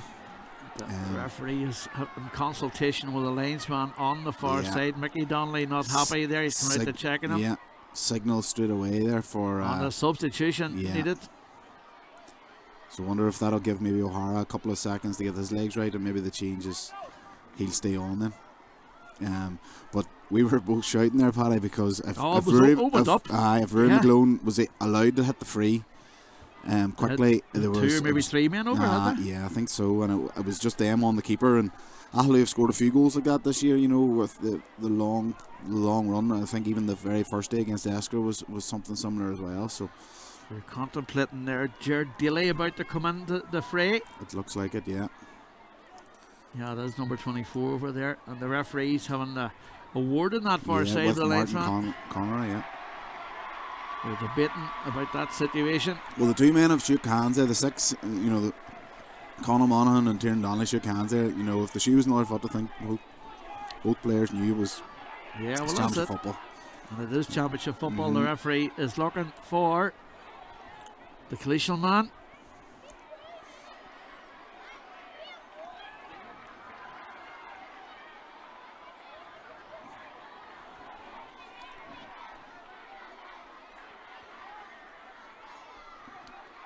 Just give him the yellow. Yellow card. Sensible call. Substitution still not made in that far side though. Now it will be made. And it is number 24 coming in there, Jared Daly. We're into almost additional time. We haven't seen how much it's going to be, but immediately he comes on and wants them all to settle down. Immediately has an experienced head there. I would say we could be looking at 4 minutes, Paddy. I would think so too. It's sort of the standard now at the moment. Ball back on the far side. Back across to McGlone. McGlone thought about the insurance point there, but decides to break forward. And overcarried the ball, says referee Sean Devaney from Quinn. Ball back out again into the... A 2-point lead's a very dangerous lead, Paddy, isn't it? Oh no, we've seen that throughout this championship, and what price a late goal in this one. We've seen it all along, particularly balls coming from that far side here. They don't need to see the bark, that's for sure. And they're on the attack now, Killleeshil. They need to engineer something here, but they'll still be patient. We haven't seen how much additional time it's going to be. 5 additional minutes, there we are. Ball back out again from distance. It's not going to go out, it's kept in play. No, he's pulled it back there for called it back for the free, but to be fair to Michael O'Neill, he didn't put it over the bar. But well, the thing is here now, Killleeshil do not need to... You don't need to panic. Do not need to force anything. Nope. You know, they've plenty of time here to kick a couple of scores. Dara Muldoon for Tyrone Donnelly. I'd say he's feeling the effects of that hit. Yeah. He seems to be shook a wee bit by it, in fairness. He's holding the head as he was coming off. And an opportunity here. It looked like the 22 nearly kicked the ball at the referee there for a second. I think they're having a wee giggle. That would have been quite funny, but it wouldn't have been funny for Sean Devaney, but it was left. It's going to be left for the 22, Cormac McDonaghy, to try and engineer the score, or try and engineer something even better. I would say at this point, just kick it over the bar. There's still plenty of time left in the clock. Absolutely. He's left it short. He's left it short. It's still in play. It will be cleared out though on that far side. Super bit of play once again by Conor Mullen. Influential today. 2 big points he got. And as you said, Dermot, when he come back into the game, he was important to play a part in this one. Lovely play from McGardy. Gets it forward then to Niall Henderson. Henderson, all the experience he has, gets it through. The mark taken from the right hand side. Niall McElroy, the key man that they nearly want to be hitting freeze, and he'll tap this one over and go to 3-point lead, and they've been fully deserving of their second half performance. And supporters will tell you as the umpire raises the white flag, 3-point advantage. Niall McElroy's mark makes the difference. Now we're in the injury time for sure, and now it's time for route 1 for goal, you'd have to say, just to keep yourself in the championship and not face the prospect of playoffs. And as you said at the very, very start today, it's going to be difficult for both sides. Whoever lost this one, to raise yourself for the playoffs. There's no doubt about that. Just the 3 points between them. Keeper Kieran Riley hovering with intent on that far side. They're on the attack now down the right hand side with Rafferty. Back out it comes once again. Kileeshil have some amount of big men in there too, like, so we're expecting. Here it comes. There it is. It's going to drop in. It's not away yet. Paddy McMullen's got a hand on it. Knocked in. The captain's got his hands on it. Challenge come in from McGeary. McGeary done well. It's lost again, but the substitute gets a hand onto it once again. And well, it's bobbling in there like a hot potato. Knocked away. Full back takes it away. McCormick took it away there, and then it goes across the Boyle. Oh. And this goalkeeper has turned to the net. It is in the net. It's in the net. A real mistake from the defender, and has turned to the back of the net, and that has levelled this Tyrone Junior final. Michael O'Neill was the man on target. The ball came across from Boyle. He tried to get it back to his goalkeeper. It was knocked down and then turned to the net from O'Neill. Wow, what a climax to this one. I can't believe we've just witnessed there. You know, it's something you would be taught. And an opportunity here for Killleeshil to win this game. We're deep into injury time. We have about a minute or so to go, 90 seconds or so to go here. Dylan O'Neill gets it across on the far side. What drama. Late goes all the way in the Tyrone Championship, that's for sure. Yeah, I think, you know, you used to be told us at under 10 level, never go across your own goals. Never. It's sort of something that's you too long do. there, surely. Referee lets it go, goes to ground. And despite the arguments of Jody McGlone, it will be a free for Killeshil, a chance to win the game. It was before Keelan Boyle got his hands on the ball there. I was going to say Aghaloo would be nearly better just getting that over the sideline and just living to fight another day instead of going across their own goals. It's it's one that'll be head scratching, and Killeshil will have the chance to go for the win here with this last play. We've 30 seconds left in this one, but that was high drama of the highest quality, as you'd want in a county final. An opportunity here on the far side. Discipline. And it's going to be a free from the 13 metre line. They have a chance to win it. Who's going to hit it? Packy McMullen looks like he's run over to where he wants it. Has been dead sure, accurate all afternoon. He has scored 3 points, all 3 from plays. The laughs smile in the face there of Lorcan Martin and Big Dominic there as well. They're all tense on that far side, that's for sure. This is probably the last chance they're going to have in this game. It's going to be left to Cormac Donaghy. He's gone over, had a wee word with him, so he's going to try and engineer something, is he? Or he's aim for the far post. Aim for the far post and let it drift in. This will be the last kick, Paddy. So I would think so. To win it. Hey, Drama in the Connollys of Moy Junior Championship final. Donaghy strikes it. That's over the bar from Cormac Donaghy, and he's won the championship for Aghaloo, or for Killeshil, to 7 to 12 points. Oh, is he going to let them? He's going to give a play. He's going to give them one attack, but surely we're deep into injury time. He's going to let them get up the field. But it looked like Donaghy had won it there, because the final whistle surely has to be in the mouth of the referee, because we've played over the time. We've played an extra minute of the potential 5. Launched route 1 has to be. McGlone's in there to try and get a hand onto it. He's not going to get a hand onto it. He has. Jinks away from the marker. Tug back. An opportunity from distance. Will they get a free maybe? It's going to come back out into play again. It's knocked away. That should be it as O'Neill takes it away. The referee looks at the watch, and Killeshil are promoted. Killeshil are the Connollys of Moy Tyrone Junior Football Champions for 2024. The sides that were relegated last year are back in intermediate football, but that was high drama. Big moment for Lorcan Martin. Congratulations to him, there's no doubt about that. Came into the job in July this year, but surely that's a real smash and grab there, Dermot. Here, and Killeshil will not care one bit about it. At the end of the day, you play to the final whistle, and that's what they've done. And you got to hand them their intensity from their forwards in that corner to force Keelan Boyle to go along his own end line and hand pass across there. That came from just real grit and determination, and 2 goals that throughout the game that they maybe just came out of nothing really in a way, and that's been the difference. And they will not care one bit. They are lifting the trophy at the end of the day and are going to be playing Division 2 football next year. The pressure was putting them right from the start there, Jeremy, though, wasn't it, with Boyle? And to be fair to Killeshil, they had only scored 1 point prior to that. Yeah, and then 1-1 in the last 2 minutes of injury time. So yeah, it's a lot of gutted Aghaloo men lying there, but at the end of the day, we witnessed a game that was played right to the final. Absolutely. I think we're going to see the goal again there as well. That high drama goal. Boyle's mistake. There we are. Boyle put it across. Yeah. Jason. And who did go for it there? Thomas Hoy, the captain. Thomas Hoy. And Michael O'Neill put it to the net, but Thomas Hoy made all the difference there, didn't he? Yeah. Wow. Yeah, just a pure intensity and desire to try and get that turnover, because at that point you were sort of wondering where Killeshil were going to get their scores from. At that stage it was 12 points to 1-6, and then the leveller from the goal, and then the 1 point then, and Cormac Donaghy done so well. He was only in the game, he wasn't even in 10 minutes, was he, or so roughly? Yeah, and here there's the goal hero there, Michael O'Neill being congratulated by everybody. But Packy McMullen went over to him and sort of had a wee word in his ear, sort of just to tell him to relax and stroke through the ball by the looks of it, and that's what he did. And here he'll go down in the history of the club now as the man that kicked the winning score in a championship final. Well, they won the title in 2013, they lost it in 2011, they won the intermediate in 86, but they're back in intermediate football again now. Yeah.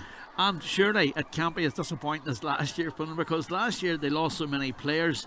They have those players back, and just goes to prove if you get all the key men available again and have the right management in place, you're going to win championships, you're going to get promotion. Yeah, absolutely. And they'd lost a lot of quality players, and the thing is, maybe the the greater depth of the squad was enhanced because a lot of people got exposed to intermediate football last year, and that'll stand to them, and they'll be looking forward to maybe giving a better account of themselves now next year in Division 2. Aghaloo, how do you regroup after that? Because you had at least one hand in the cup there, on the Pat Darcy Cup. Yeah. You at least had one hand on it going into that last couple of seconds. I would say, when Niall McElroy, called that mark and kicked it over the bar, he's probably thought he's kicked the insurance score. That they'll definitely,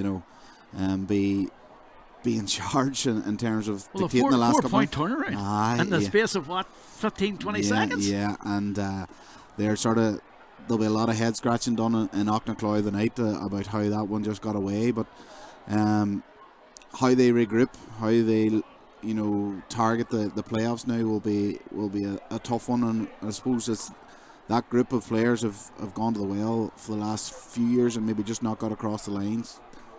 It was really entertaining, that from a junior point of view.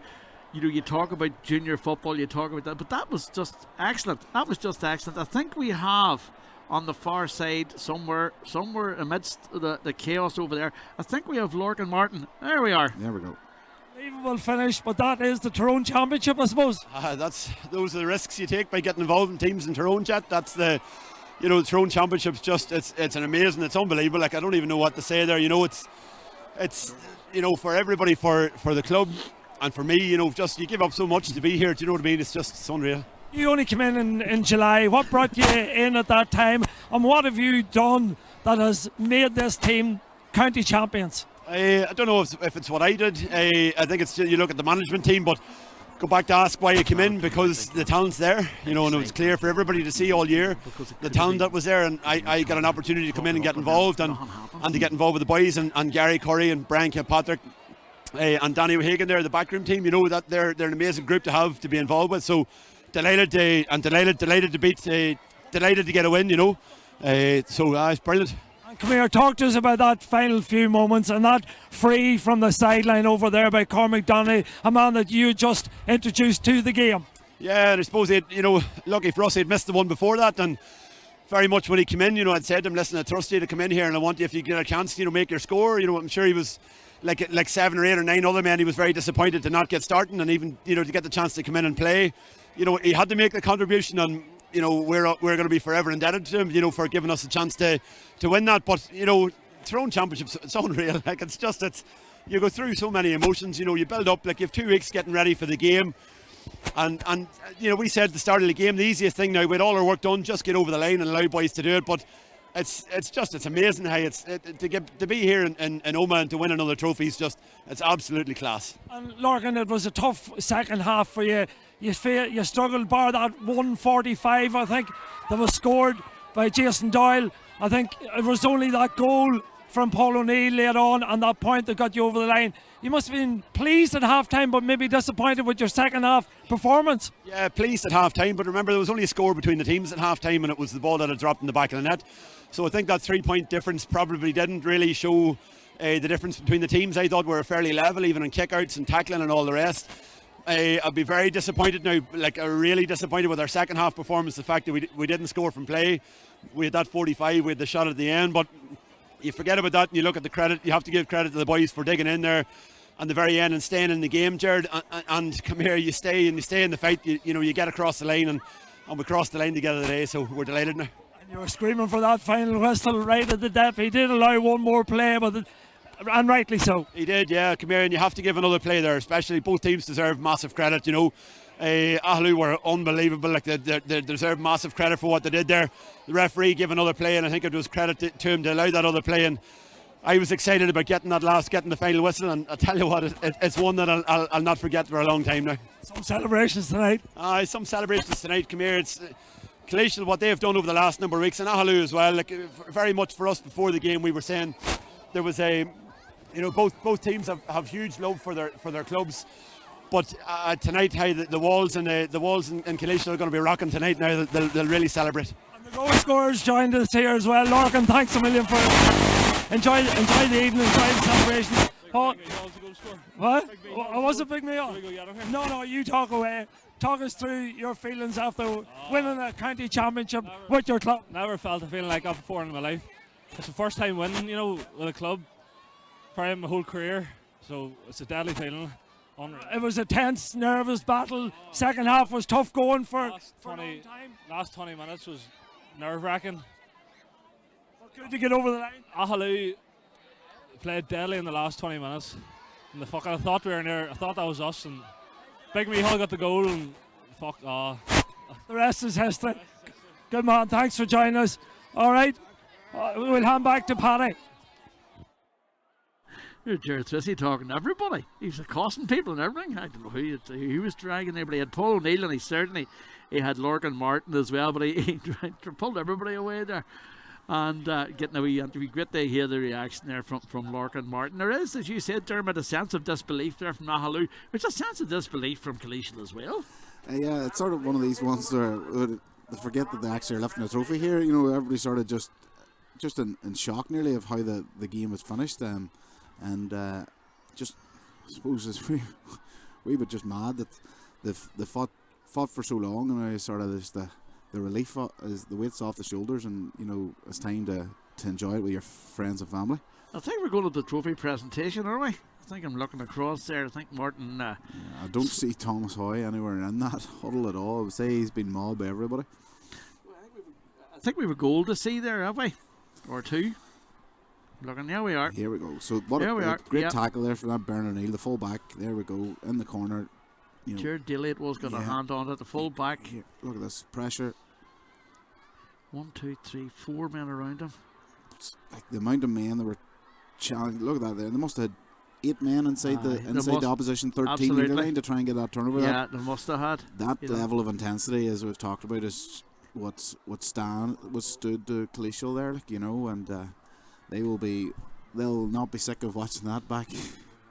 I just see the supporters there. We're getting another wee quick look at that goal again. I think just to clarify how many was there. Well, there it was. The full back was there, as you say, McCormick. There's 4 there. Here the back to McGeary. 1, 2, 3, 4, 5. And then we've got 6, 7, 8. 9 and yeah, there we are. Oh, thank you, lads, for that. That was excellent. We're going to have the presentation. We'll hand over to the guys on the far side. I think it's Martin Sludden and Vivian Connolly from Connollys will be doing the presentation whenever we get a captain available.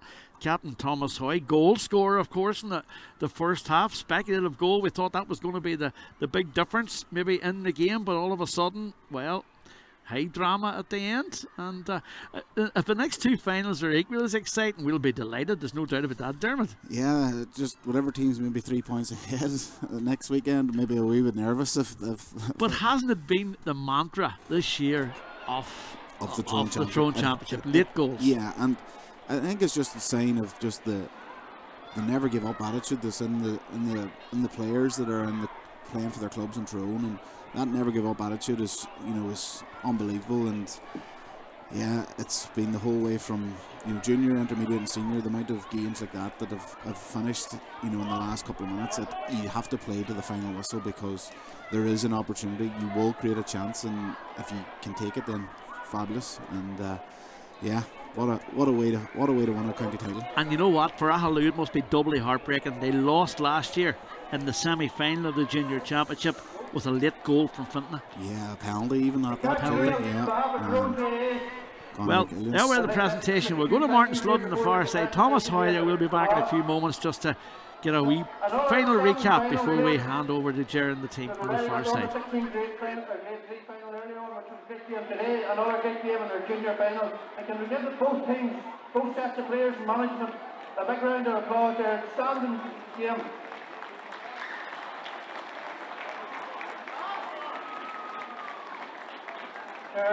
To our referees and our match officials, a big thank you to Sean Devaney and his team. A big thank you, Sean. I think it's off the field there. To our sponsor here, Vivian Connolly to the left, Connolly to Moy. Thank you very much. To Aghaloo, commiserations. I'm not too sure what to say, but what you have showed throughout the league this year and showed in the junior championship, there's no reason why you can't regroup and come out of division 2 through the playoffs. The Killeshil Club, congratulations, Junior Champions 2024.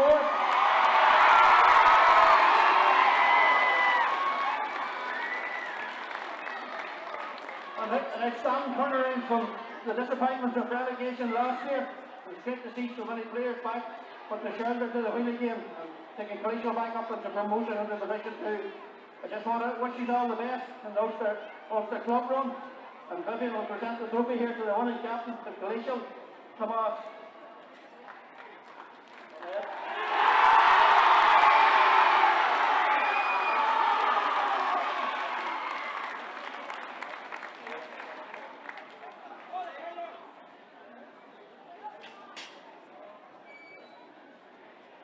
Lord Aghaloo, and Cornshaw, Aghaloo, Son, Fern, Killleeshil!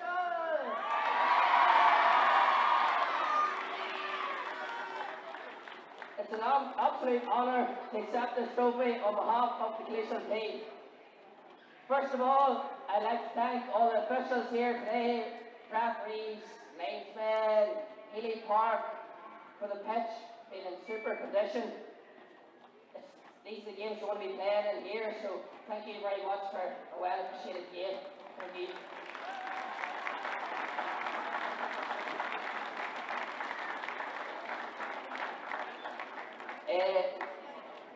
I'd like to thank Aghaloo for a super game there today. I know it's an incredibly tough way to lose. I know it might be. We were beat by Clonard, kind of the same thing last score of the game. We know how exactly it feels. Maybe not the same circumstances, but we know how it feels. So 3 cheers for Aghaloo.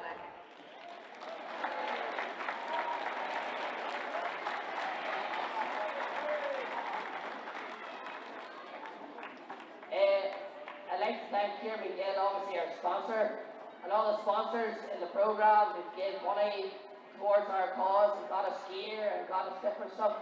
Thank you very much. It means the world to us because some of these boys don't buy their own clothes.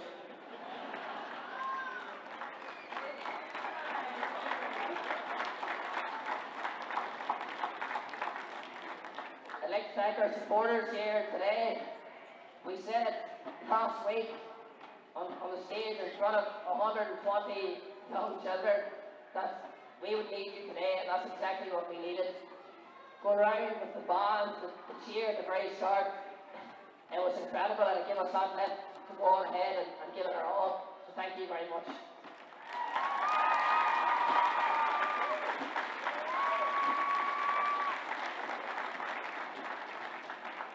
To our club volunteers, I know Jonathan Byrne said it there not that long ago about your club needs your volunteers. We have so many, our committee, different ones around the pitch doing stuff. We thank you for what you've done to get us here today. Thank you.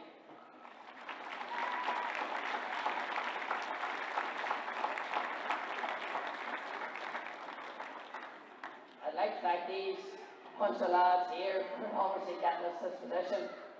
It hasn't been easy. A couple of years there, we've been bad defeats. So thank you very much. But we're obviously today, Anna Hamill would have been here.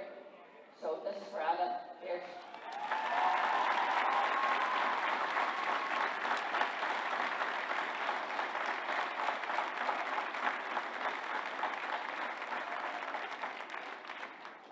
I'd like to thank our management. Down through the years, underage, whatever managers have taken us through senior setups. We're mostly here now. Danny, Gary, Brian, all of our management base, thank you so much for getting us in the shape of our lives. Thank you so much.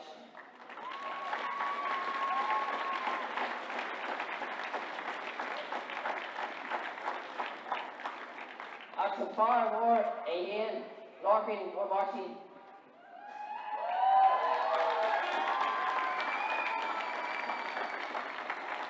For me and my youngest, as Gaffrod, is Leahu.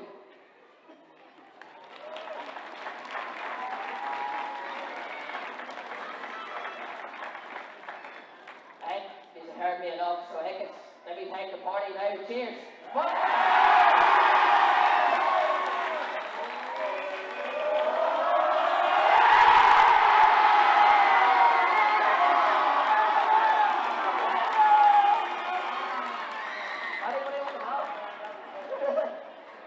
A great delight there from Thomas Hoy. Emotional wee speech from Thomas Hoy, of course, as well. And as he pointed out, it certainly hasn't been easy, Dermot, for that Killeshil club. No, definitely not. And you know, sometimes that's what maybe that wee bit of extra 1% that gets you across the line. You need something that fuels you, and maybe they had somebody just looking after them this year.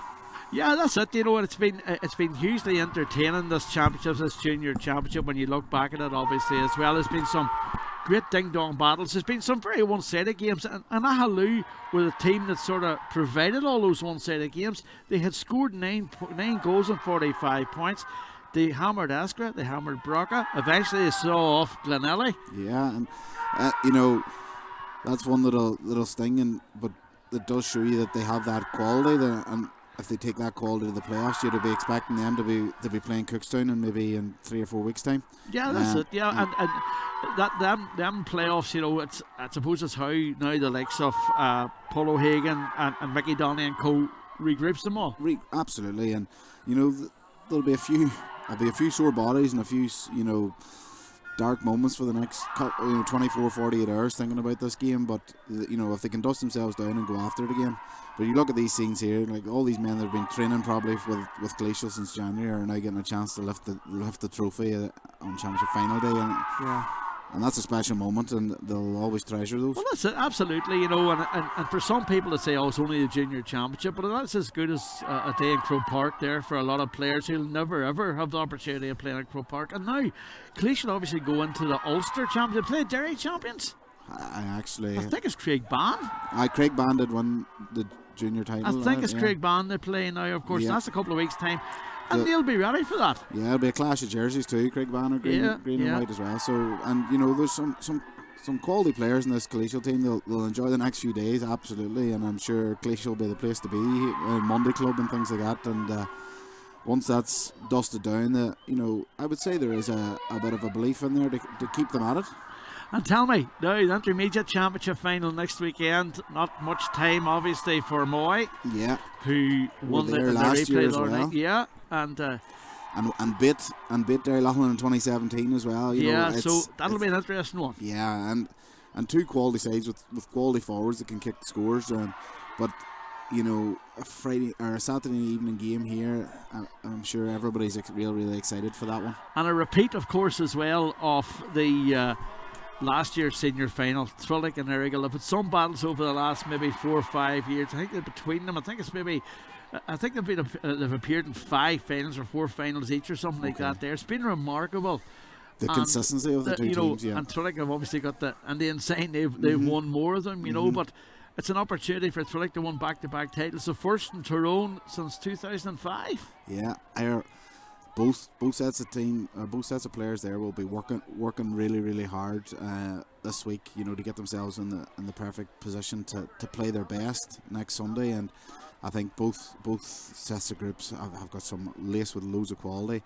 Will Dara Canavan be fit? I think that's the question. Any Thrillick man that finds that information out will be delighted to pass it on. But I would be expecting Dara to play some. Well, the Killeshil men are way over to the first side here, but I think Jared Tracy's on the far side now. He has someone for interview. Jared. Yes, indeed, joined here pitch side by, well, 2 men that were legends of the Killeshil club no matter what happened today, Pike McMullen and Gary O'Reilly. Lads, heartiest congratulations first and foremost. Gary, what's your thoughts after that? It's surreal. It's hard to believe it's 22 years ago since we played Aghaloo here in the intermediate final. I think I'm the only survivor from the 2 teams, and 2013 we won it here, and the first one was sweet, and you'd think you'd never top it, but today it took us to another level. That was something else. I'm so proud of the lads, so proud of everybody, and this one will go on. We'll never forget this day, and hopefully we've inspired the next generation, because now they see it can be done, and it's going to be a hell of a few days about Killeshil. And did you think it was slipping away from you in that second half? It was hard to keep going at times because we had led a lot of our games in the last 3 months since Larkin had taken over, and we're always on the front foot, but we sort of said ourselves at half time that we'd take it in 10-minute intervals, and again going down the stretch it looked like it was getting away from us. Their tyres were pumped up and we felt a wee bit deflated, but played to the final whistle, and thankfully Michael took a chance when it came, and no better man than Cormac at the end. showed how big a character he is coming off the bench to kick the winner, and we think the world of him, and he fully deserves it. And what a score, Packy, from Cormac at the death. It was some effort. It's unbelievable, that's what it was. Just as Gary said, no better man there. Consy's dream of a left foot. I've had him from 14, 16s, minors, and he has that in his locker. Like I said, probably the big thing that stood us today, and the game was getting away from us. And there's a point, I don't like ever saying it, but there's a point I thought it was gone. But then you see the boys coming in off the bench, Gary, Liam Trainer, Consy. He always says 15 will never win you a game, like it takes a full bench, and it proved it the other day. And your own contribution, look, you're not going to praise yourself, but I'm going to praise you. I thought you were absolutely immense, particularly in that first half. You drove your team forward, scored a couple of wonder scores. You must have been really proud of your performance. Look, I am. I'm pleased just for everybody. I say all over the field. I might have got a few of the frees, but it was other boys winning them. It was it's just I hardly even know what to say. Just I've been playing for Killleeshil a long time, and I don't think we've ever won a game like that. It's usually the other way around. We usually lose games like that, and we made it nearly a traditional losing games like that. So, funny, I was sitting beside Gary on the way up the bus, and I just said, "Do you think one time, this will just be the fairy tale ending for us?" And it looks like we've got it here today. I don't know if this can ever be topped, no matter what we go on to do. And it really does mean something really massive to yourself and Gary for your contribution over the years. It's been real stalwarts. It doesn't. Gary will not mind me saying we haven't too many years left here. This could be the end of the road for us, but it's just you play a long time and you don't get many championships in a club like Killleeshil. But hopefully that's going to change and we'll get here more often. But just when you get a chance, you never let it slip. And I thought it was slipping there today, and I don't know who was looking down on us or whatever, but some things you just get that wee bit of luck, and playing 20 years, finally that wee bit of luck's coming. We've made good on it. I'll enjoy it tonight. And the final word to the elder statesman, I think I'm right in saying, Gary, Ulster Club now to look forward to. You'll not think about that for a few days, but that's something nice to think about, isn't it, in Division 2 football again next year? Yeah, well, ultimately Division 2 football was the big thing. 2013 we went on a nice run in Ulster and got to the final, and Emmy Vale beat us in November time, the 30th of November. So I know we have the Derry champions in a preliminary round away, I think. So again, we'll regroup in maybe 3 or 4 days time whenever the bodies are slightly mended and the heads are feeling a wee bit better. But we're super proud of everybody, management, supporters, everybody's got behind us, and it feels like a real community effort, and it's one that we're going to remember for a very long time. And lads, I'm going to let you go to join the celebrations. Thanks a million for joining us here on Tyrone GA TV. And we'll hand back over to Paddy Hunter and Dermot in the commentary box to finish off our broadcast here this evening. Yes, indeed. Well, thanks, Ger, for that. And of course, some of them lads are going to miss the historic photograph away to our left-hand side. But it is an historic photograph for Killleeshil, who find themselves back in intermediate football with a 2-7 to 12-point victory. Dermot, final words from you. It looked very much like Aghaloo were going to win this game. They had pulled themselves level on midway through the second half. 21 minutes into the second half, pushed on. Killleeshil only had scored a single point from the 45, and all of a sudden you thought, well, it's going to be Aghaloo's day. But then that dramatic goal and the late winning point from Donaghy. Yeah, and you're sitting out looking there at these scenes here, and there's a lot of Killleeshil men are just delighted because they knew they worked to the right to the final whistle, and when you do that there, you've left everything out on the pitch, and the couple of wee changes worked, and the pressure that they were able to put on the Aghaloo defence coming out with the ball was the difference, and that goal will be watched many a times by many coaches because they'll just be showing this is what can be done. This is what you don't do. Well, this is what you don't do in terms of defensively, but this is what you can do as a forward line if you put that pressure on. And they just knew they had to throw the kitchen sink at it, and they'll be delighted. Well, we had the high drama then in the Tyrone Junior Football Championship this year. It was high drama right until the very end, and through the whole campaign it's been a pleasure bringing you live coverage of the Tyrone Junior Football Championship, sponsored by Connollys of Moy. And our thanks as always to Vivian Connolly for his assistance and his support this year. Thanks to all our co-commentators and our commentator team of myself, Jared Fissy, and of course Damien Harvey as well. You'll join Damien next Saturday for the Connollys of Moy Tyrone Intermediate Football Championship final, and Ger on Sunday for the Senior Football Championship final. And I'll be on the sideline doing a few interviews and chatting to a few people over the weekend as well. Thanks to you, Dermot, for joining us today, and thanks to everybody involved in our production today, all the team here at O'Neill City Park, all the cameramen, all the crew, and all the men behind the scenes who make it all happen as always. But it is over in the Connollys of Moy Tyrone Junior Football Championship for 2024.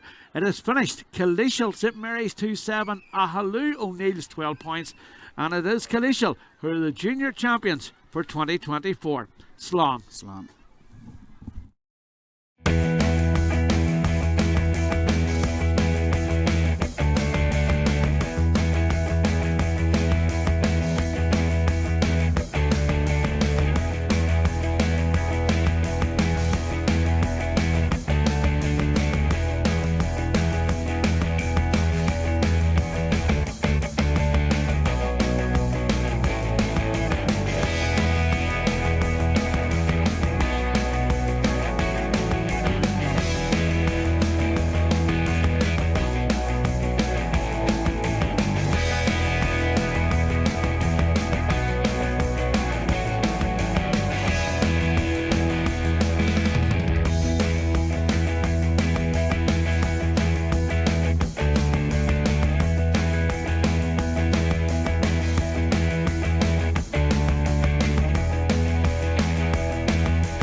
Tyrone.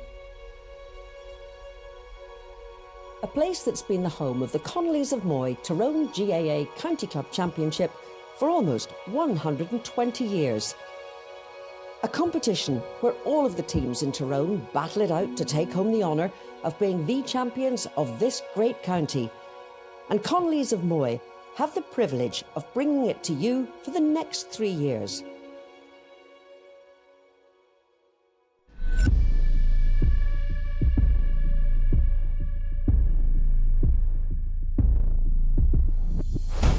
Drill by drill, pass by pass, shot by shot. Every game battling it out to take home the honour of being the champions of the Tyrone GAA County Club Championship. This is passion. This is dedication. This is the Tyrone spirit. The relentless pursuit of victory. But beyond the roar of the crowd, the commitment on the field, and the challenge in front of them, lies the perfect sanctuary of comfort. A chance to recover, a chance to switch off, and a reward for unwavering dedication.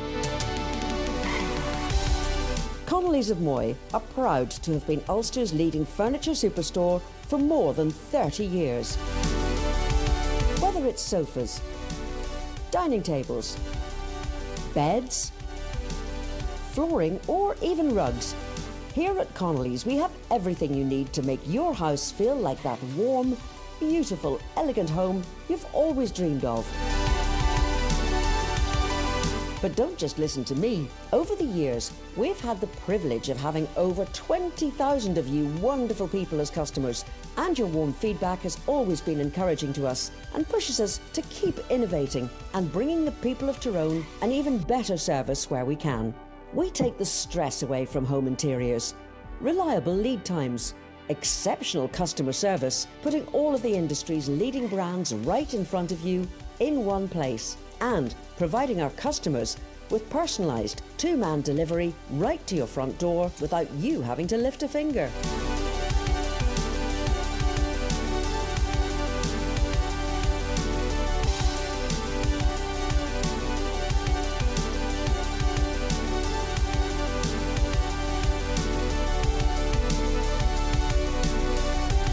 However, it's not just the club championship up for grabs this year. At Connollys of Moy, we're delighted to be giving back to the people of Tyrone with our biggest ever competition prize.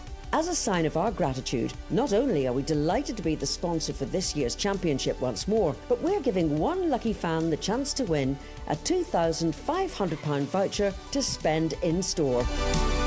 Want to get involved? Simply head over to connollysofmoy.com/Tyrone and submit your entry. The winner will be announced on the 21st of October. There's surely nowhere else you'd rather be.